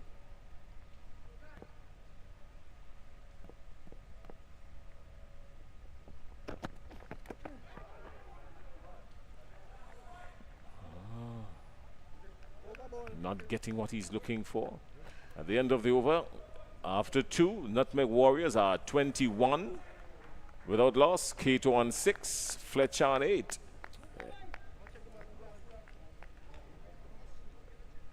Not a bad over by Joseph, just a bit on the short side, but again you will see him generating quite a lot of pace of this pitch. Largely just hitting Cato, seemed to be high up on the arm, or maybe probably touching the helmet as he was looking to pull, as we see here. Actually, that's the ball before he looking to pull, and this probably seemed to hit him high up somewhere around the chest. Having a lot of tension, they may be close to the helmet. Well, there are folks viewing on or live. We've got to say good afternoon to Jamila Lewis. She's an ardent cricket fan. She wouldn't miss, an ardent sport fan in particular, wouldn't miss the opportunity for anything to deal with sport. And good afternoon. Also, good afternoon to, we've got some friends, Lenwall Perrott and Chantel Wharton, Junior Star. They're all supporters of the Nutmeg Warriors. Never missed the opportunity to register their support.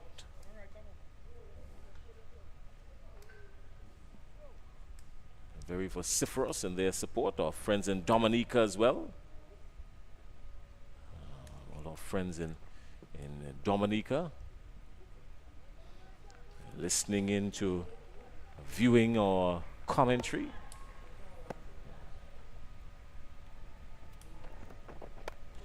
Narayan is up and away. That's brilliantly struck by Andre Fletcher. Reached for it and just smacked him. Get away from here. Yeah, beautiful shot. He actually reached for it. Just a medium pace delivery, shortish outside the off stump, and he just came forward and just crashed it, caressed it through that offside, and actually no one move as it raced across the top.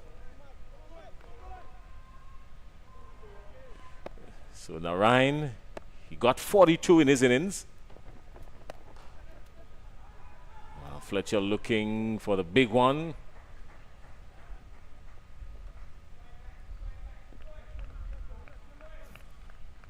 Didn't get what he was looking for there, Andre Fletcher. Yeah, coming on the track, but I think Naren probably would have seen it and probably dropped it a little shorter. So just kind of drag it down to long on.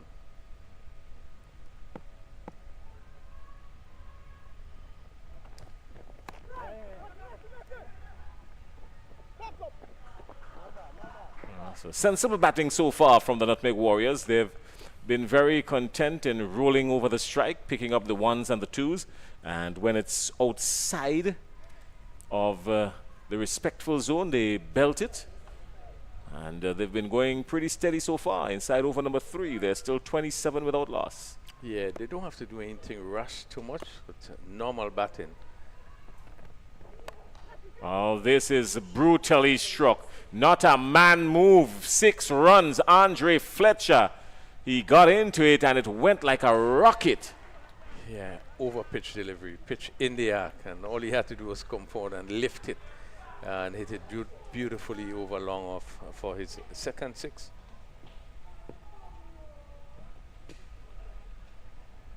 So quickly up to 33. And just in the third over. The Nutmeg Warriors moving on nicely. They're in search of 118 to win.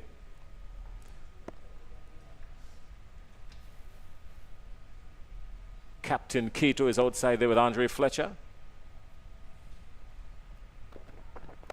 And Fletcher is gone with him again. This is more carnage. At the end of this one, he may have to call Fletcher daddy. Once again, over pitching. And Fletcher in down the track and lifting it.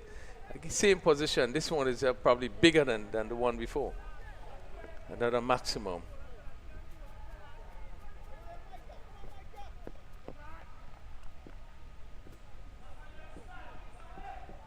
So the Nutmeg Warriors really looking to make light work of that score. They are 39. Fletcher quickly moves to 25.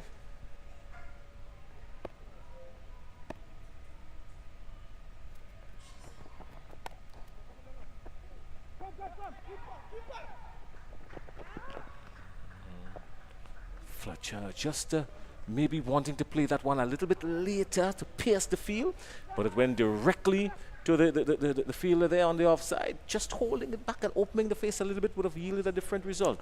Yeah, playing a little bit later, so you would have gone to the left of that cover field and probably picked the gap for 4. It was well timed, and it tells you the sort of form that he's in. It's the end of the third over. It's 40 without loss, and Fletcher quickly moved to 26. So far hitting 3 maximum in that inning, and they were huge 6s. Same field. Same field. So Imran Joseph will continue. Where is it? Oh, they're going to make a change here. Imran Joseph will continue. He went for 7 off his first over. Pretty decent stuff for him. But now Fletcher is in a zone. Oh, exquisite. Just the one. But more importantly, the confidence in the stroke. Yeah, all time in. Ball pitch up. Looking for the Yorker, and he had to really come down on this one. But played straight, which was so important, and pushed it back firmly past the bowler. Pick up a single in the process. But as you said, the timing was exquisite.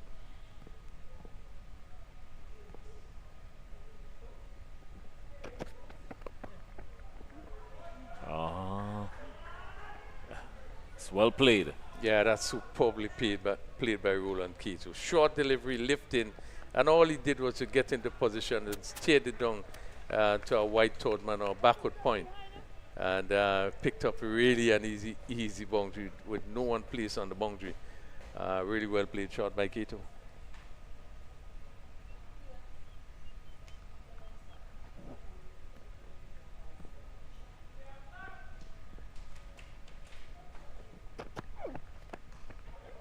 Oh, that was just magnificent.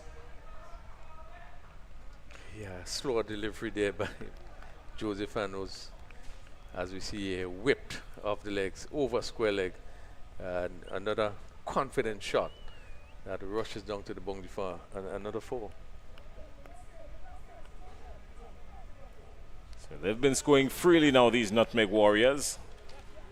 They've moved up to 49 without loss. And we're still inside over number 4. The restrictions will be lifted after this over.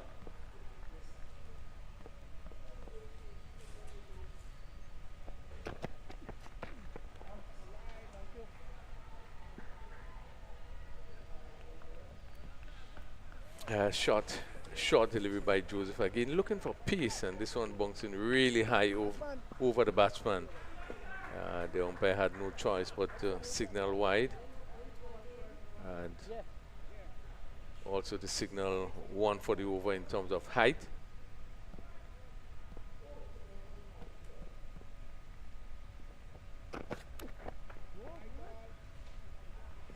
Well, he's living dangerously outside there. The rent in that acreage is very expensive.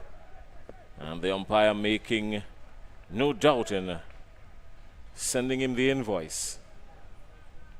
Yeah, he has so far gone for 11 in this over. And there's still 3 deliveries to go. So Nutmeg Warriors really looking to make light work, 51 without loss. Still in the power play.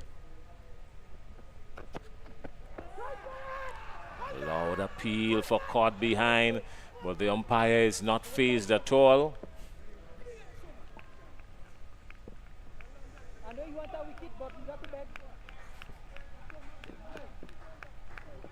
There was a lot of daylight there.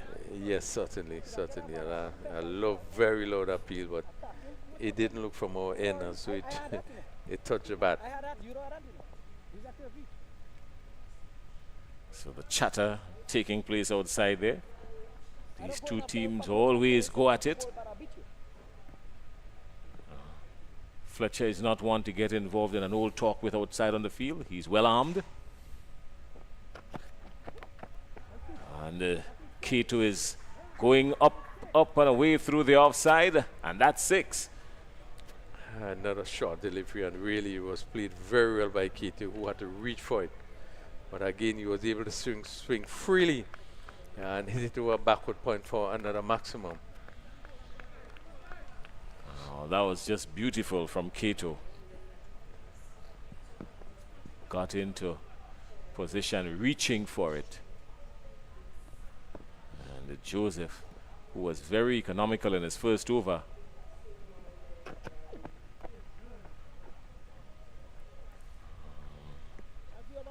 Joseph, who was very economical in his first over, has been taken to a beating here. So his two overs, he's gone for 24. He's wicketless. They're all wicketless. The Nutmeg Warriors are 57 without loss at the end of 4 in search of 118, and they seem to be well on course, Rafael Crooney. Yeah, certainly on course to get the 118 which is required. Joseph going for 24 in 2 overs, so he actually had some 17 runs in that over. Again, he continued to keep bowling short, and we saw in that last delivery that Kato taking full advantage of that short ball. One of the things is that there are some fast bowlers you get into the head in terms of what you say to them, which can easily throw them off, and they begin to bowl bad delivery. And one sense it was getting to Imran Joseph there in terms of the discussion, and you're hearing the talking outside, and we saw him rushing through there and bowling very short. But Richard Rogers is coming into the attack now for the Bayleaf Blasters. The call is 1. Rogers, leg break bowler, right arm leg break bowler. And what kind of magic will he get on this surface?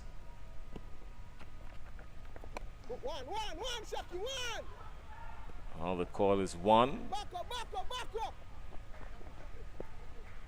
So they know they don't have a lot of room to play with the Bayleaf Blasters.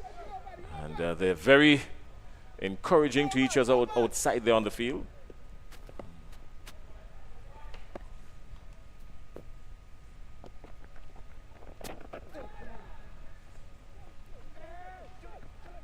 More leg buys here.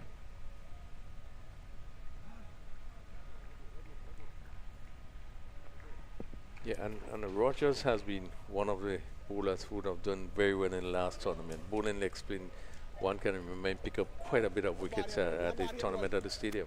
I remember him because he was right up there at the top with the wicket takers for the entire tournament. One. Not bad. But the experience of Cato and Fletcher outside there. So good for the Nutmeg Warriors. They've moved up to 61.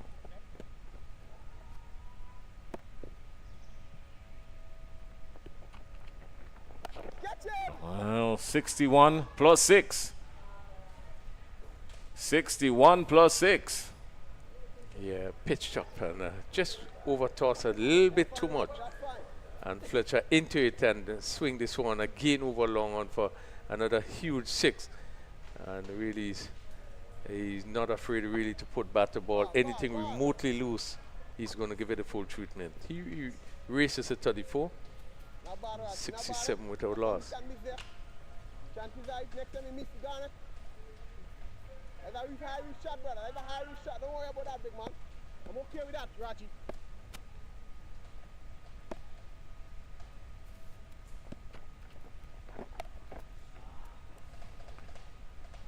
Oh, showing the armory of Andre Fletcher. He is showing it off. He shows that he can go up high and down low. Yeah, good shot. Shorter in length. And he was on the back foot and played late in this instance and was able to hit it behind square. And they really rushed down to the boundary for another boundary 4. Well, he's moved to 38. At the end of 5, the Nutmeg Warriors are 71 without loss. So they need some 47 runs to win, going at 14.2. Just need a rate of 9.40, but certainly the rate that they are traveling, one can expect they will probably win in a couple of overs remaining. Well, looks like Kelshawn Andrew that will come into the attack now for the Bayleaf Blasters. Andrew will be coming in from the main road end.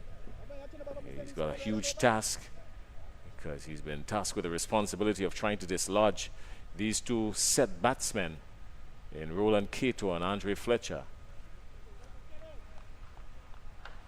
Again, one of the talented young player, Andrews.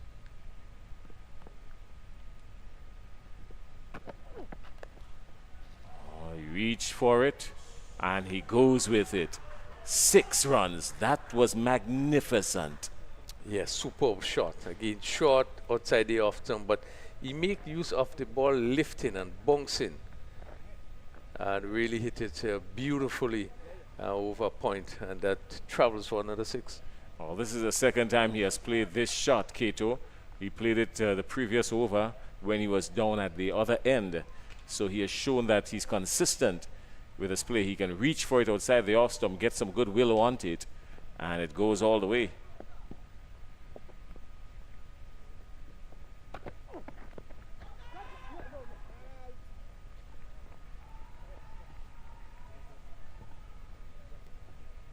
.77 without loss. This probably is this biggest opening stand in the tournament so far. Nope. Yesterday we had one of the teams batting up until 93 without loss. I'll give you that in a minute.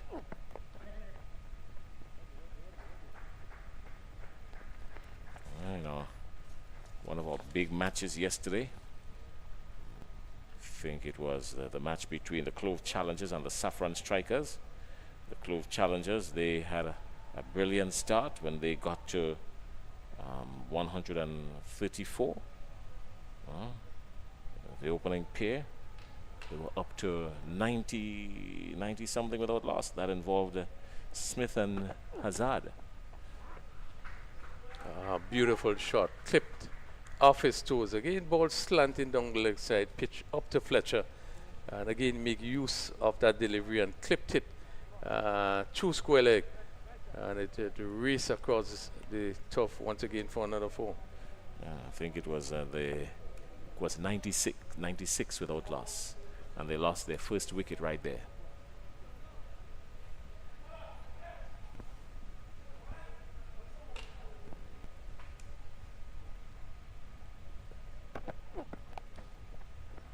Oh, that's sweet.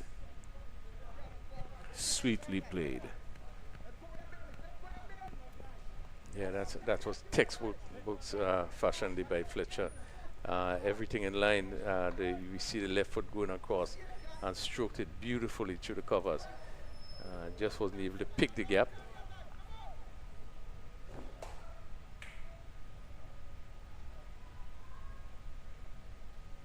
So there's some 14 runs to the 96. The way they are playing seems easily they can get past that. Oh, living dangerously there, Fletcher. He's on 42, and Cato is on 30. 6 overs has been completed. The Nutmeg Warriors are 82 without loss, in search of 118. Yeah, very good position, very good start by the Nutmeg Warriors. In 6 overs, 82. Fletcher is on 42, and Roland Cato is on 30. And as I said before, these are two really attacking players that are going to make the use of any bad deliveries. And we have seen some tremendous shots in that start of 82, being able to clear the boundary rather easily and not just hit sixes, but hit some huge sixes.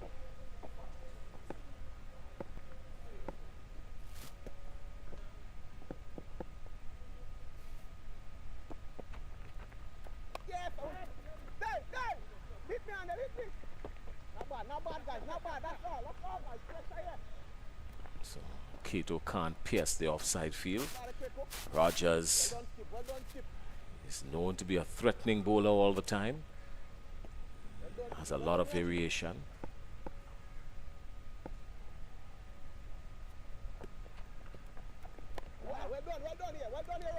Still can't get him away. He's mixing it up nicely.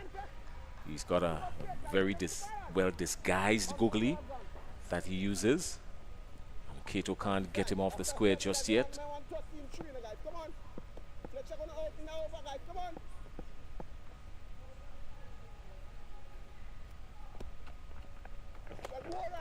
This time Cato gets under it and he clears it for 6. Yeah, this one just over toss, pitching up too much, and I was just going to say there that he was very intent not to bring the ball up, but this one was over toss, and he lifted it very easily over mid-on and pick up another maximum. The score now 88 without loss. This seems almost robotic now.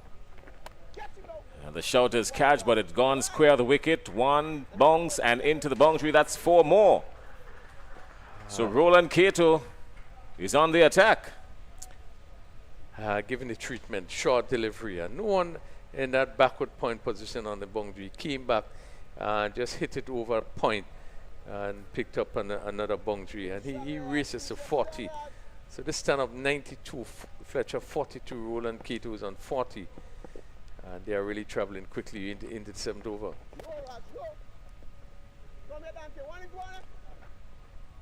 Call is just 1. Cato, another 1 to him. He moves to 41. In the meantime, Andre Fletcher is on 42. He has just taken up strike. Fletcher on 42. Cato on 41. 93 without loss.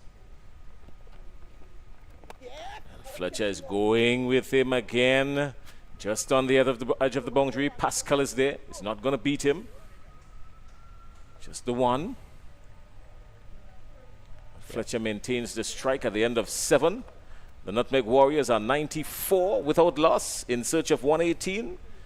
You think they have a chance of getting it, Crony? It will be very difficult. At the moment, they will have to take some, particularly these 2 batters. They are destructive players. They are 43 and 41, and as we see, just only 7 overs. Rogers finishing his 2 overs for 25, and was fortunate not to be hit out of the ground that last delivery. Fletcher was looking to That one was up a bit, and he was looking to really hit it out of the ground once again, but just mistimed it, and it went down to long and picked up the single. All right, well, here comes Andrew. Kelshawn Andrew, he's back. First over going for 11. And the umpire had to move his feet quickly because this one was laced back past the bowler. That's 4. Yeah, you said the right thing. It was really laced. It's straight back past ball. Over pitch delivery. And Fletcher, it is coming forward and stroking it smoothly and really quickly past the bowler for 4. He's moved on to 47, Andre Fletcher. He's eyeing a half century.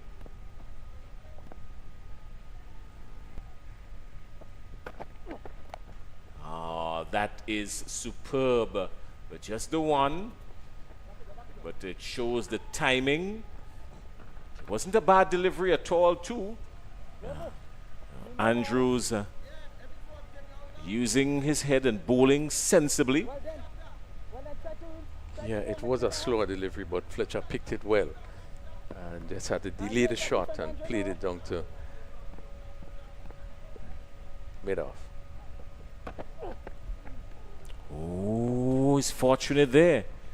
He's fortunate there. That came back a long way. And he's fortunate there, Kato, because he could have been hearing the sound of sweet music. Precisely. Oh, Andre Fletcher is as entertaining as he is destructive outside there in the middle. Well, that one's gone. That one is gone. That one is gone straight down the throat. And that's the end of it. Well, Crony, this is the largest partnership, 99, but he got under it and it went straight down the throat of the field outside there, and he's gone. Yes, and it went down to Shakim Charles, and from the time he hit it, one expected it to be traveling much further than it did. I wonder if it probably was a slower delivery, so he didn't get the power, and I went down to mid wicket, and the charge was in a bit off the boundary. So one suspect that is a slower delivery. Oh, he would be very disappointed. He would be very disappointed not to pick up his half century there. That's Roland Cato. He was caught down at the deep by Mika Narayan of the bowling of Andrew for 41. And the Nutmeg Warriors are 99 for 1. So that's the largest opening stands, Crony, 99. Yes, well, I think they played very well, and they could have easily gone on to get a score without losing a wicket. But it was a good inning. We did miss Cato a bit. Last year he didn't play much, but he came back, and in this match he really showed what he's made of and played some good shots in his innings. He looks to be in good form. Doesn't look as if he missed a beat. Even though we didn't see him last year, it doesn't look as though he missed a beat. He's shown that he's in really good nick. Well, Kelson Andrew has 1 wicket to his name. He's gone for 16 already. And Discard would want to not get too ambitious. You've got Andre Fletcher outside there. He's in good nick. No need to lose another wicket now.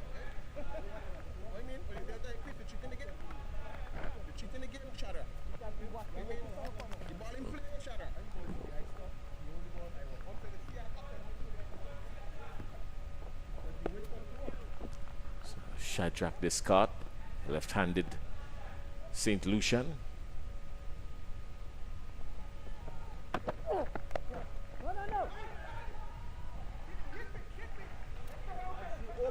He's kept there. He's yet to get off the mark. Discard at the end of 8.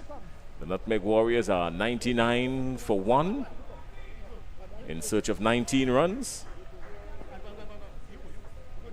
Yeah, good start by the Nutmeg Warriors, 99 for 1. Andrews picking up the first wicket, finished with the 2 overs, 1 for 16.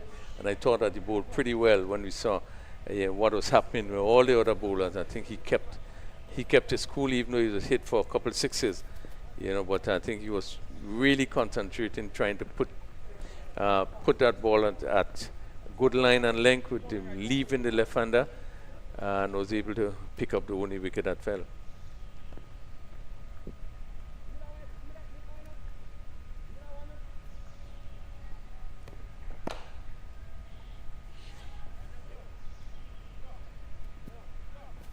Well, 2 overs remaining to get 19 runs.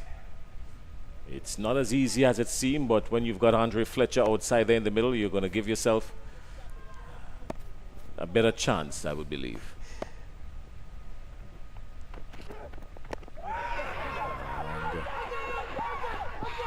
And Fletcher's gone. He was wrapped on the pad, and I think he knew it. Good bowling by Narayan. Yeah, I thought it was going down leg because I saw 2 stumps there exposed, but I thought it was going down leg. But the umpire says he's gone. So Fletcher goes for 48. And even though the score says 99 for 2 in search of 118, the more important part of the equation here is an over and 5 balls to get it. Well, it was tremendous bowling by Pascal. The experienced Pascal bowling there to Fletcher. It was a slow delivery. And the umpires are probably in the best position to make this, even though it looked as though he was heading down. But I think, what you could see Fletcher seeming to sort for the ball just to keep it away from going into the stumps. And being hit, and the umpire upheld the decision after some time. Yeah, I think playing back was his only error there, Andre Fletcher. Playing back. Had he come onto the front foot, I think he would have negotiated it a lot better. Well, I think he was beaten. He was totally beaten.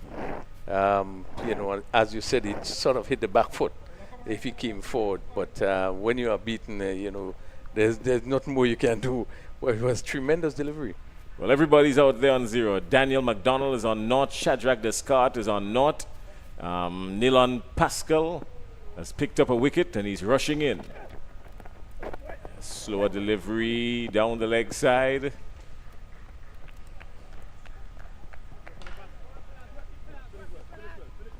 And suddenly, this thing is shaping up for a tense finish because the 100 comes up. They've still got 18 runs. It's only 10 deliveries to get it. 18 from 10. This is why we talk about this. Cricket is so interesting, and you just don't know until the last ball is being bowled. 18 from 10.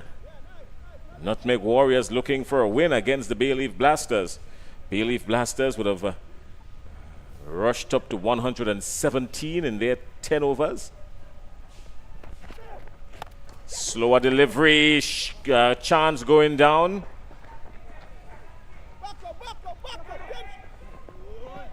Well, that's unnecessary. But good running from the Nutmeg Warriors. Yeah, very good running. As we see Fletcher hit another slow delivery. And the batsman having to reach for it and just goes through the hand of Fletcher. Pascal, rather. It was a difficult one. Then they were able to steal a second run. 16 required now from 9. Descartes is on strike. And Descartes goes hard, high, over the offside. That's gone the full distance and crashed into the roof. 6 runs. Yeah, what a bad delivery. Ball there by Pascal. Again, looking for the slow one. And I see it comes out. And Descartes had all the time in the world to hit this way he wanted. And hit it for a big 6 over long off. 10 required from 8. Yeah, he would have bowled quite a bit of slower deliveries in this particular over, and you don't want to really make sure you keep things very tight, bowling against two new batters with just 16 runs to get at the time. Certainly would be disappointed with this delivery. There's some discussions here because they've got to find a replacement ball now, because this one landed on the roof and probably went away back. So Descartes has dispatched the ball.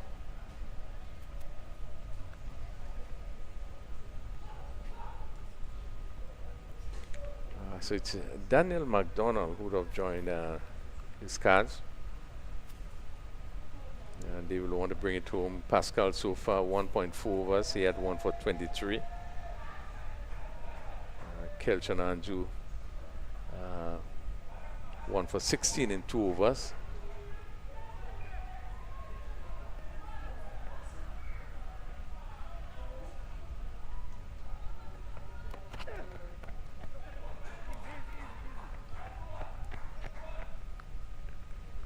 So another 1 to the total.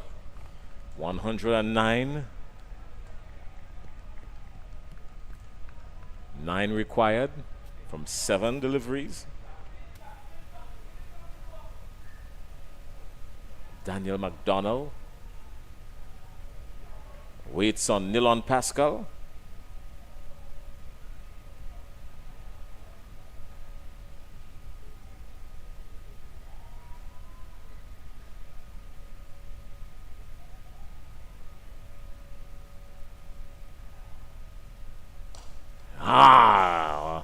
Well, he's surely injured his partner here now, because that was firmly struck. And if there was anything as your partner impeding what surely would have been 4, is that situation right there. It was firmly struck. There was absolutely no way the fielder would have gotten to it in time. And Daniel McDonald has put his partner Shadrach Descartes in a blender.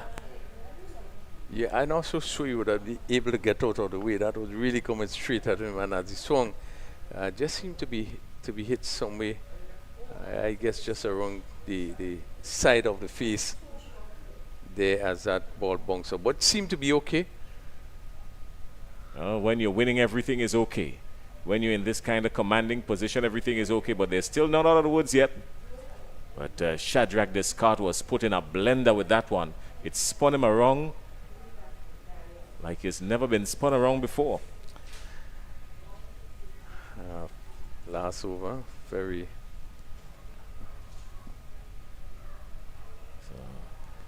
6 deliveries, 9 runs.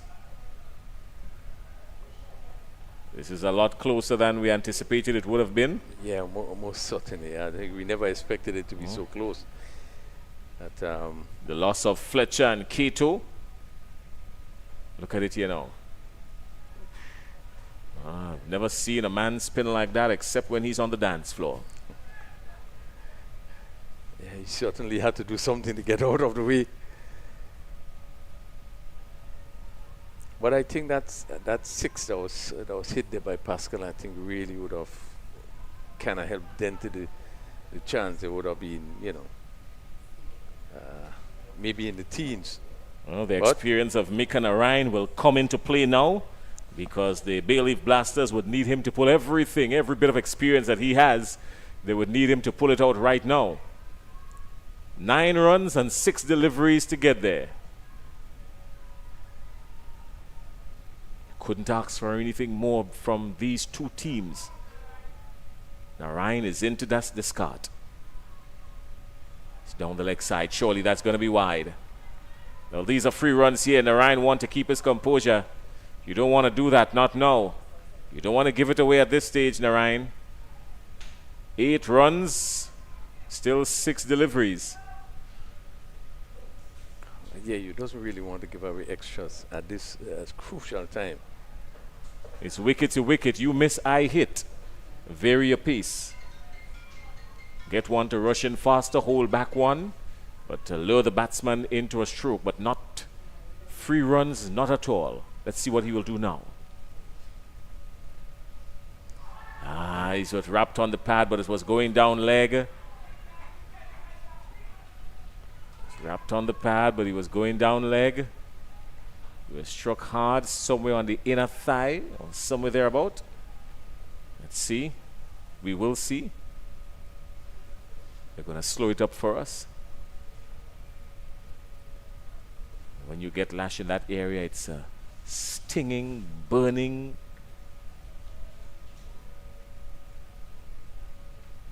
Uncomfortable. It's even worse when you're out. It doesn't hurt as much when you're inside there batting. Yeah. Just cut him on the inside there. The inside of the knee. Yeah, it's that fleshy part that can be very painful.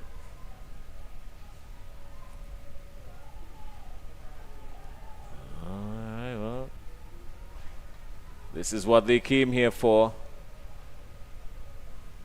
111 for 2, the Nutmeg Warriors, in search of 118. 7 runs away. Mika Narayan has 5 legal deliveries remaining.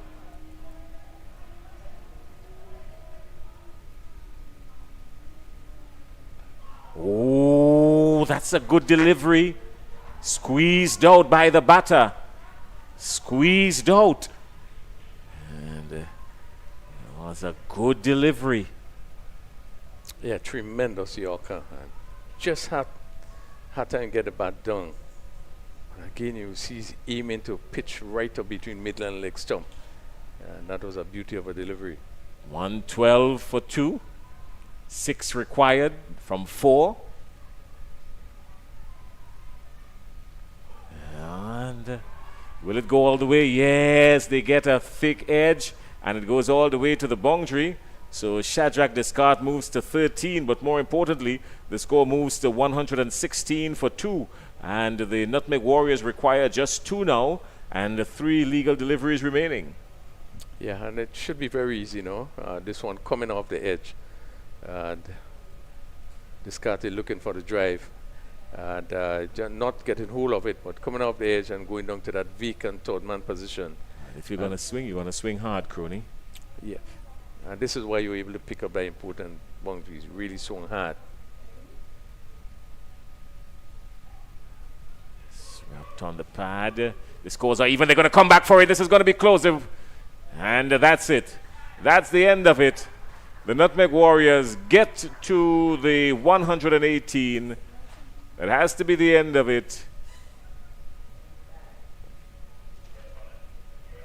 It's going to be called leg buys, but they will get to 118. They are at 118. 118 for 2. And the handshakes go around the ground. The Nutmeg Warriors in a close one coming out on top against the Bayleaf Blasters here this afternoon at the Lassages playing field. Match number 4, day number 2. And the Nutmeg Warriors coming out on top in this one. Rafael Crony, what are your thoughts? Yes, Warriors just winning with just 2 balls to spare, but I thought that really the batting of Fletcher and Keto would have really made a difference. One felt very early that 117 was not enough. But again, credit has to be given to Bayleaf Blasters in that the start that they had, they were able to come back and still make it tight in terms of getting down to 189 in the last over. I believe the 19 over was a critical one, the wicket of Fletcher, and then Pascal did bowl that bad delivery to hit for 6. So it came down to the last over. And Nutmeg Warriors coming out on top. But I think it was a good game, good competitive game, and we had 2 really, really top innings played by Fletcher and Keto. Of course, Andre Fletcher, he went for 48. He was a judge leg before of the bowling of Nilan Pascal for 48. He spent 22 deliveries and 39 minutes outside there. And Roland Keto, the return of Roland Keto, he was caught by Narayan down the deep, bowled by Andrew for 41. And those were the 2 really. Shadrach Descartes, who guided it home with a 13 at the end of it all. And the bowling, nothing to write home about for the Bayleaf Blasters. Neilon Pascal picking up 1 wicket for 24 of his 2, and the other wicket credited to Kelshawn Andrew, who picked up 1 for 16 of his 2. But those were the bowling figures really for the Bayleaf Blasters. The Nutmeg Warriors winning by 8 wickets, 118 for 2, after replying to 117 from the Bayleaf Blasters. And that's the story here in game number 2, on day number 2. All right, and we will have a short presentation ceremony with Kerry in just a little bit. And who's your pick for? Well, they will pick a man of the match.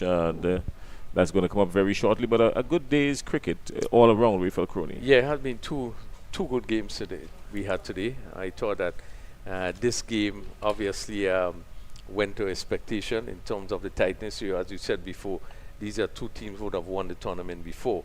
I think when you look at the makeup of the teams, you see that there are some senior players in the Fletcher and K2, and then you look at Neilon Pascal on the other side. So and Imran Joseph, these are some of the players that you want to look for at Bayleaf Blasters, and it became pretty competitive out there.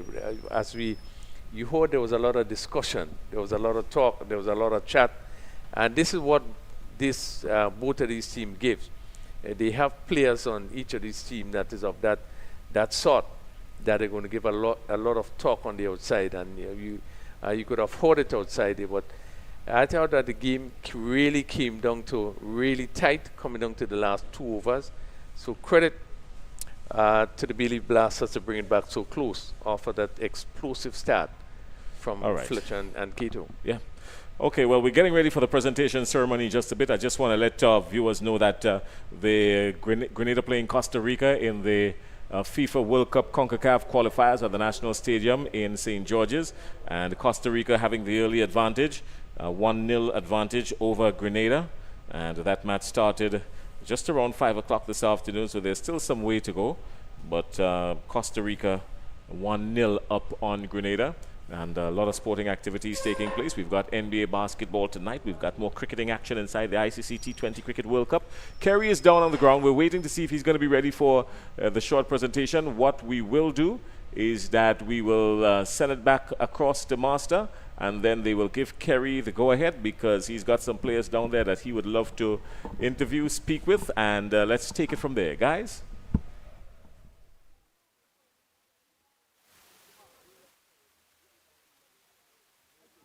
And welcome to the post-match ceremony, where we've just witnessed an exciting encounter between the Bayleaf Blasters and the Nutmeg Warriors. A match which was very close in the end. Nutmeg Warriors win by 8 wickets with just 2 balls remaining. First of all, we'd like to present the player of the match. And today's player of the match is Andre Fletcher for his important 48 to guide his team to victory in their opening encounter. He'll receive his award from Mr. Norman Gilbert.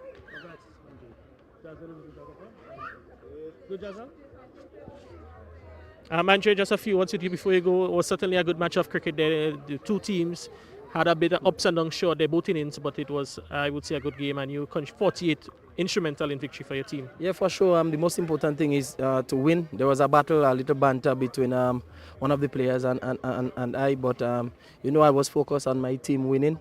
At the end of the day, that's what matters. They played good cricket. They put us under pressure. The game actually went both ways, but we kept our nerves, and that's what I believe pulled us through. We could have seen that in your innings. There was an effort by yourself to bat short the innings to guide your team home. Was that a deliberate ploy? Yeah, well, I know for sure once they get me out, we could be under a bit of pressure. Our batting is a bit, I would say, shallow. But, it's about me spending time in the crease and trying to play as much balls as possible. It was a brilliant knock by Roland Keto as well. And in the back end, Shadrach and Donald came and finished it off. So it's just for us to build from there and work from strength to strength. T10 here in St. David's last suggest your home ground, your home parish must be an exciting feeling. Yeah, for sure. I'm quite happy that we're playing cricket here again in Las Suggest. It's just for the people to come out and support, and whichever team they want to support, it doesn't matter. But at the end of the day, once cricket wins, we'll be happy. All right, congratulations once again, Spiceman. All the best for the rest of the tournament. Okay, thank you. All right, now we're going to have some words with the captain of Bayleaf Blasters here on Campbell. His team put up a valiant effort and was able to go down by 8 wickets to 2 balls to spare. Campbell, at one stage you guys were 2 for 2, but was able to fight back on post 117. Must have been happy with the resilience of your batters. Yeah, I think it was a great comeback by our batters, you know. We lost 2 early wickets, as you said, and we came back and we bounced back nicely, getting 118. I think it was a great effort. Also in the field, we saw that the calm head of some of your senior bowlers were able to pull the back game, though you lost it, but must be happy with the way they was able to pull it back after a good partnership between Fletcher up front along with Roland Kito. Yeah, I'm pretty much happy with the way we played, you know. The results wasn't what we wanted, but we played well. Credit must be given to the Nutmeg Warriors batters in Fletcher and Kito. I thought that they played brilliantly, and you know, we'll take it from strength to strength and try and do better in the next game and try and come up with a victory. All right, well, tomorrow you get to go at it again, so wish you all the best for this one. I'm looking forward to some good cricket in the rest of the matches. All right, thank you very much. All right, so now we're going to have some words with the captain of the Nutmeg Warriors. Kito, it was a dream start for you guys. With the ball, your newcomer, Jumal Francis, picking up 2 early wickets. Must have been a dream start in that first over. Yeah, most definitely. We had a plan going out there to get wickets in the power play, and in the first over, it worked out for us perfectly, so I'm happy. Yourself and Andre Fletcher with the bat had a very good partnership for the team opening the innings. Must be important for the 2 senior players to lead the way with the bat. Yeah, I think that the team basically banked heavy on us to go there and do our best and score runs every game, you know. So we, as players who play in the tournament for a number of years, take the responsibility to go out there and try and do well for the team. So I'm happy that you work out today. All right, so it's the first of many matches. Again, you go tomorrow then. So we want to wish you guys all the best for the rest of the tournament. I'm looking forward to seeing more of Nutmeg Warriors. All right, thank you very much. So that was the top views from the toss, a victory from the post-match ceremony where we witnessed a victory earlier on by the Nutmeg Warriors by 8 wickets in their opening encounter in the Dream 11 Spice Style T10 Tournament Season 4.